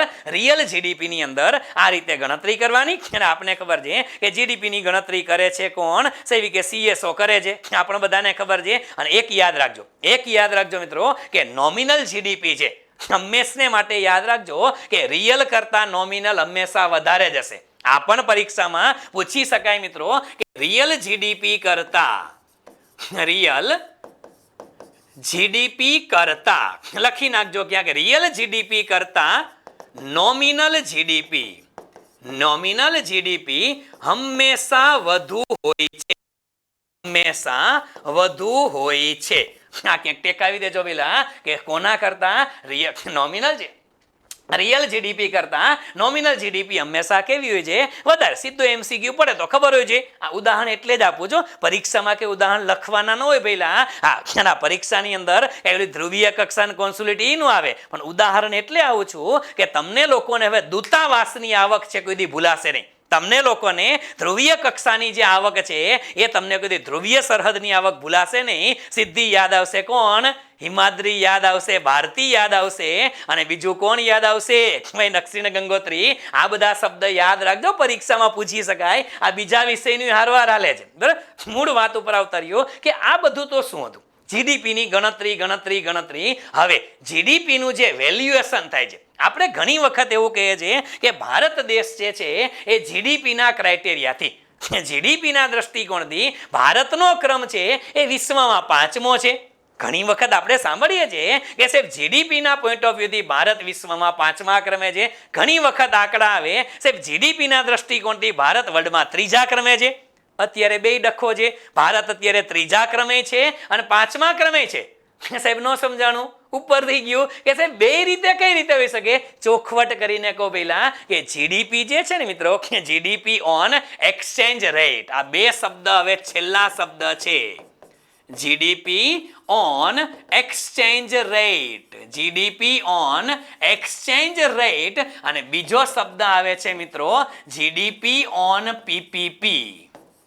What do you mean by PPP? It's called purchasing power parity. આ જે ખાલી purchasing power parity છે એ શબ્દનો કન્સેપ્ટ મિત્રો ઘણી વખત આપણી યુટ્યુબ ચેનલમાં મેં લગભગ મને યાદ છે અડધો કલાક ખાલી પીપીપી સમજાવ્યું હતું. બરાબર, અત્યારે આપણે માત્ર બેઝિક વાતો સમજવાના છે. જેને ડેપ્થમાં જોવું હોય એ લોકો જોજો, જરૂર નથી પરીક્ષામાં એટલું બધું જરૂર નથી, પણ ડેપ્થમાં કોના માટે? જેને મેઇન્સ લખવી છે. તમારામાંથી કોઈ મેન્સની તૈયારી કરવાવાળા હોય, જીપીએસસી 1 2 જે એસટીએ ડીવાયએસઓ, કોઈની મેન્સ લખવાની આવે તો એ વખતે ડેપ્થ કામ લાગશે. અત્યારે પ્રિલિમ્સ પરીક્ષા માટે આપણે જે આટલું કરાવવું એટલું ઇમ્પોર્ટન્ટ છે. બરોબર છે? Okay. GDP on exchange rate એટલે શું સાહેબ, અને પીપીપી એટલે શું? તો ભાઈ એક ચોખવટ કરી દઉં કે જીડીપી છે ને, આપણે કીધું કે આપણી આવક જે છે, હવે આપણી આવક છે એ રૂપિયામાં હોય. હવે દુનિયાના બધા દેશની આવક પોતપોતાના દેશમાં હશે. તો ઇન્ટરનેશનલ લેવલે યાદ કરજો મિત્રો કે ઇન્ટરનેશનલ લેવલે એક્સેપ્ટન્સ કરન્સી કોઈ છે યુએસ ડોલર. કઈ છે? US dollar. હવે સમજો, એટલે હંમેશા જીડીપી છે ને એ ડોલરમાં જ હોય. શેમાં હોય? ડોલરમાં. હવે ડખો થાય. માની લ્યો કે હું તમને એમ કહું કે ભારત દેશની ટોટલ જીડીપી, ભારત દેશની ટોટલ જીડીપી આપણી તો રૂપિયામાં હશે ને પેલા, આપણી જીડીપી છે એ શેમાં હશે? રૂપિયામાં હશે. તો માની લ્યો કે ભારતની જીડીપી છે એ 1500 રૂપિયા હોય. ભારતની જીડીપી 1500 રૂપિયા છે. હવે આપણે 1500 રૂપિયા બરોબર, પણ $1 બરાબર, માની લ્યો કે $1 બરાબર અત્યારે ભાવ કેટલો હાલે? એ કે છે 75 રૂપિયા હાલે છે. $1 કેટલા હાલે છે? 75 રૂપિયા. તો 1500 રૂપિયા રૂપિયામાં જીડીપી 1500 રૂપિયા છે, પણ ભાઈગા $1 ભાવ 75 રૂપિયા છે. તો આપને ખબર પડે પેલા 75 દુ 150 એટલે $20 થઈ. એટલે એનો મિનિંગ શું થયો કે ભારતની જીડીપી જો તમે લ્યો ને એક્સચેન્જ રેટના આધારે, ભારતની જીડીપી એક્સચેન્જ રેટના આધારે કેટલા ડોલર છે? $20 કહેવાય. ઇન્ટરનેશનલ લેવલે દરેક દેશની જીડીપી ડોલરમાં મપાય. શેમાં મપાય? ડોલરમાં. આના આધારે રેન્ક મળે કે ભારતનો રેન્ક કેટલામો. સમજાય છે? હવે તમને કહું કે સાહેબ જીડીપી પરચેઝિંગ પાવર પેરિટી એટલે શું? તો કે એમાંય માની લ્યો કે આપણી આવક કેટલા રૂપિયા? 1500 રૂપિયાની જીડીપી છે, પણ એમાં છેદમાં છે ને મિત્રો એ એક્સચેન્જ રેટ ના મુકાય. આ કયા ક્રાઇટેરિયા હતા? એક્સચેન્જ રેટ હતા, તો છેદમાં એક્સચેન્જ રેટ મૂકો. અહીંયા પીપીપીમાં શું રખાય કે પરચેઝિંગ પાવર પેરિટી રેટ કેટલો? ભારતનો પરચેઝિંગ પાવર પેરિટી રેટ કેટલો એ ધ્યાનમાં રખાય. હવે માની લ્યો કે સાહેબ તો ભારતનો પરચેઝિંગ પાવર પેરિટી રેટ ઈ નહીં, પેલા પરચેઝિંગ પાવર પેરિટી કોને કહેવાય? પરચેઝિંગ પાવર પેરિટી જે છે એ પરચેઝિંગ પાવર પેરિટી કોને કહેવાય અને આ કોના આધારે નક્કી થાય? સાહેબ એક્સચેન્જ રેટ જેટલી હોય ના મિત્રો, પરચેઝિંગ પાવર પેરિટી કોને કહેવાય? એક બે ઉદાહરણ આપું, મગજમાં ઉતારી નાખજો. માની લ્યો કે હું તમને કહું કે ભારત દેશની આપણે વાત કરીએ કે ભારતમાં એક બિસ્લેરીની બોટલ એટલે કે પાણીની બોટલ, સમજો ભારતમાં પાણીની બોટલ કેટલા રૂપિયાની મળે? ઈ કે સાહેબ ₹20 ની મળે. દાખલા તરીકે ભારતમાં પાણીની બોટલ કેટલાની મળે? 20 રૂપિયાની મળે. સાહેબ અમેરિકામાં, હાલો આપણે ડોલરની વાત કરી છે ને, અમેરિકામાં પાણીની બોટલ $1 ની મળે. કેટલા ડોલરની? $1 ની મળે. હવે સમજો અહીંયા ડખો થાય ને કે આપણે એમ કે આપણે પાણીની બોટલ 20 ની છે, અમેરિકામાં $1 ની. હવે આપણે એવું કહેવાય કે સાહેબ અમેરિકાની અંદર પાણીની બોટલ 75 રૂપિયાની મળે એમ કહેવાય? નો કહેવાય પહેલા, કારણ કે આપણે અમેરિકામાં અલગ વ્યવસ્થા છે, આપણી અલગ વ્યવસ્થા છે. અહીંયા તમને એક 20 રૂપિયાની મળે છે, અમેરિકામાં $1 ની મળે. તો આપણે એમ ન કહી શકીએ કે અમેરિકામાં 75 રૂપિયાની પાણીની બોટલ છે. ના ભઈલા, અમેરિકાનું જીવન ધોરણ અલગ છે, અમેરિકાની ખરીદ શક્તિ અલગ છે, ત્યાંના લોકોની આવક અલગ છે, ખરીદ શક્તિ અલગ છે. એટલે $1 બરાબર આપણો ભાવ 75 રૂપિયા પાકો. પણ એમ ન કહી શકાય કે અહીંયા પાણીની બોટલ કેટલાની મળે કે 75 રૂપિયાની. ના, માની લ્યો કે અહીંયા તમે લોકો ભારત દેશની અંદર તમે કોઈ પણ પ્રકારનું બર્ગર ખાવા જાઓ, ચાલો સમજી લ્યો એ ભારતમાં ભારતમાં તમે બર્ગર ખાવા જાઓ તો બર્ગર આપને મળે માની લ્યો કે 80 રૂપિયા. કેટલા રૂપિયાનું? 80 રૂપિયામાં મળે. અને અમેરિકામાં તમે બર્ગર ખાવા જાઓ, અમેરિકામાં બર્ગર ખાવા જાઓ તો એ તમને $4 મળે. કેટલા ડોલરનું? $4 મળે. હવે સમજો કે માની લ્યો કે અમેરિકા તમે ગયા અને તમે $4 બર્ગર ખાધું, એટલે આપણે ત્યારે ચૂકવી ભલે એટલા, પણ આપણે એમ કહેવાય કે 300 રૂપિયાનું બર્ગર આવે. નો કહેવાય ભઈલા. શું કામ નો કહેવાય? આ કે અમેરિકાના લોકોની ખરીદ શક્તિ અલગ છે. એ $4 વાપરી શકે છે, આપણે કેમ 80 રૂપિયા વાપરી શકી? આપણે બર્ગર માટે કેટલા વાપરી શકી? 80 રૂપિયા. એ લોકો $4 વાપરી શકે. એનો મિનિંગ એવો નથી એ 300 રૂપિયા વાપરે છે. ના, $4 ગુણ્યા 75 નહીં કરવાના, નહીં કરવાના. એની ખરીદ શક્તિ અલગ છે. તો સાહેબ આમાં શું કરાય? આમાં કાંઈ ન કરાય. તમારે પરચેઝિંગ પાવર પેરિટી રેટ શોધવો હોય ને, કયો રેટ? તમારે પીપીપી નો રેટ શોધવો હોય તો શું કરાય? ભાઈ, ભારતમાં પાણીની બોટલ કેટલાની મળે? ભારતમાં પાણીની બોટલ 20 રૂપિયાની મળે અને અમેરિકામાં $1 મળે. તો અહીંયા સીધું કાંઈ નહીં કરવાનું, 20/1. શું કરી નાખવાનું? 20/1. એટલે આપણો પીપીપી રેટ $1 બરાબર કેટલો થયો? તો કે 20 રૂપિયા થાય. $1 બરાબર આ પીપીપી રેટ કેટલા રૂપિયા થયો? 20 રૂપિયા થયો. 20. આટલું સમજાય છે? ખાસ યાદ રાખજો. એવી રીતે અહીંયા જુઓ તો આ 80 હતા. રેટ ગોતવો છે ને પેલા. $1 બરાબર પીપીપી રેટ કઈ રીતે? 80. ભારતમાં બર્ગર કેટલામાં મળે?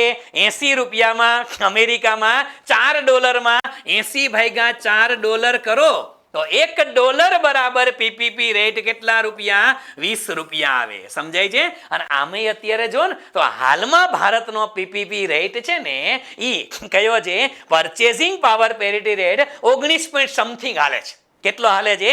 19 સમથિંગ રૂપિયા ચાલે છે. હા, પણ આ પીપીપી રેટ સાહેબ નક્કી કેમ કરે?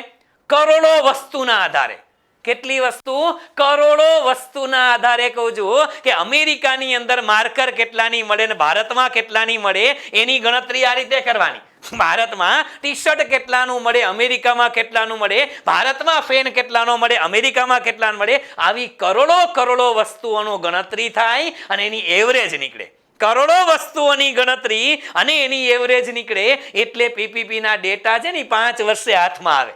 ત્યારે 5 વર્ષે ગણતરી ભેગી થાય. હાલમાં પીપીપી રેટ એમ કહે છે કે પરચેઝિંગ પાવર, ખરીદ શક્તિના આધારે જોવો તો $1 એટલે 75 રૂપિયા નથી.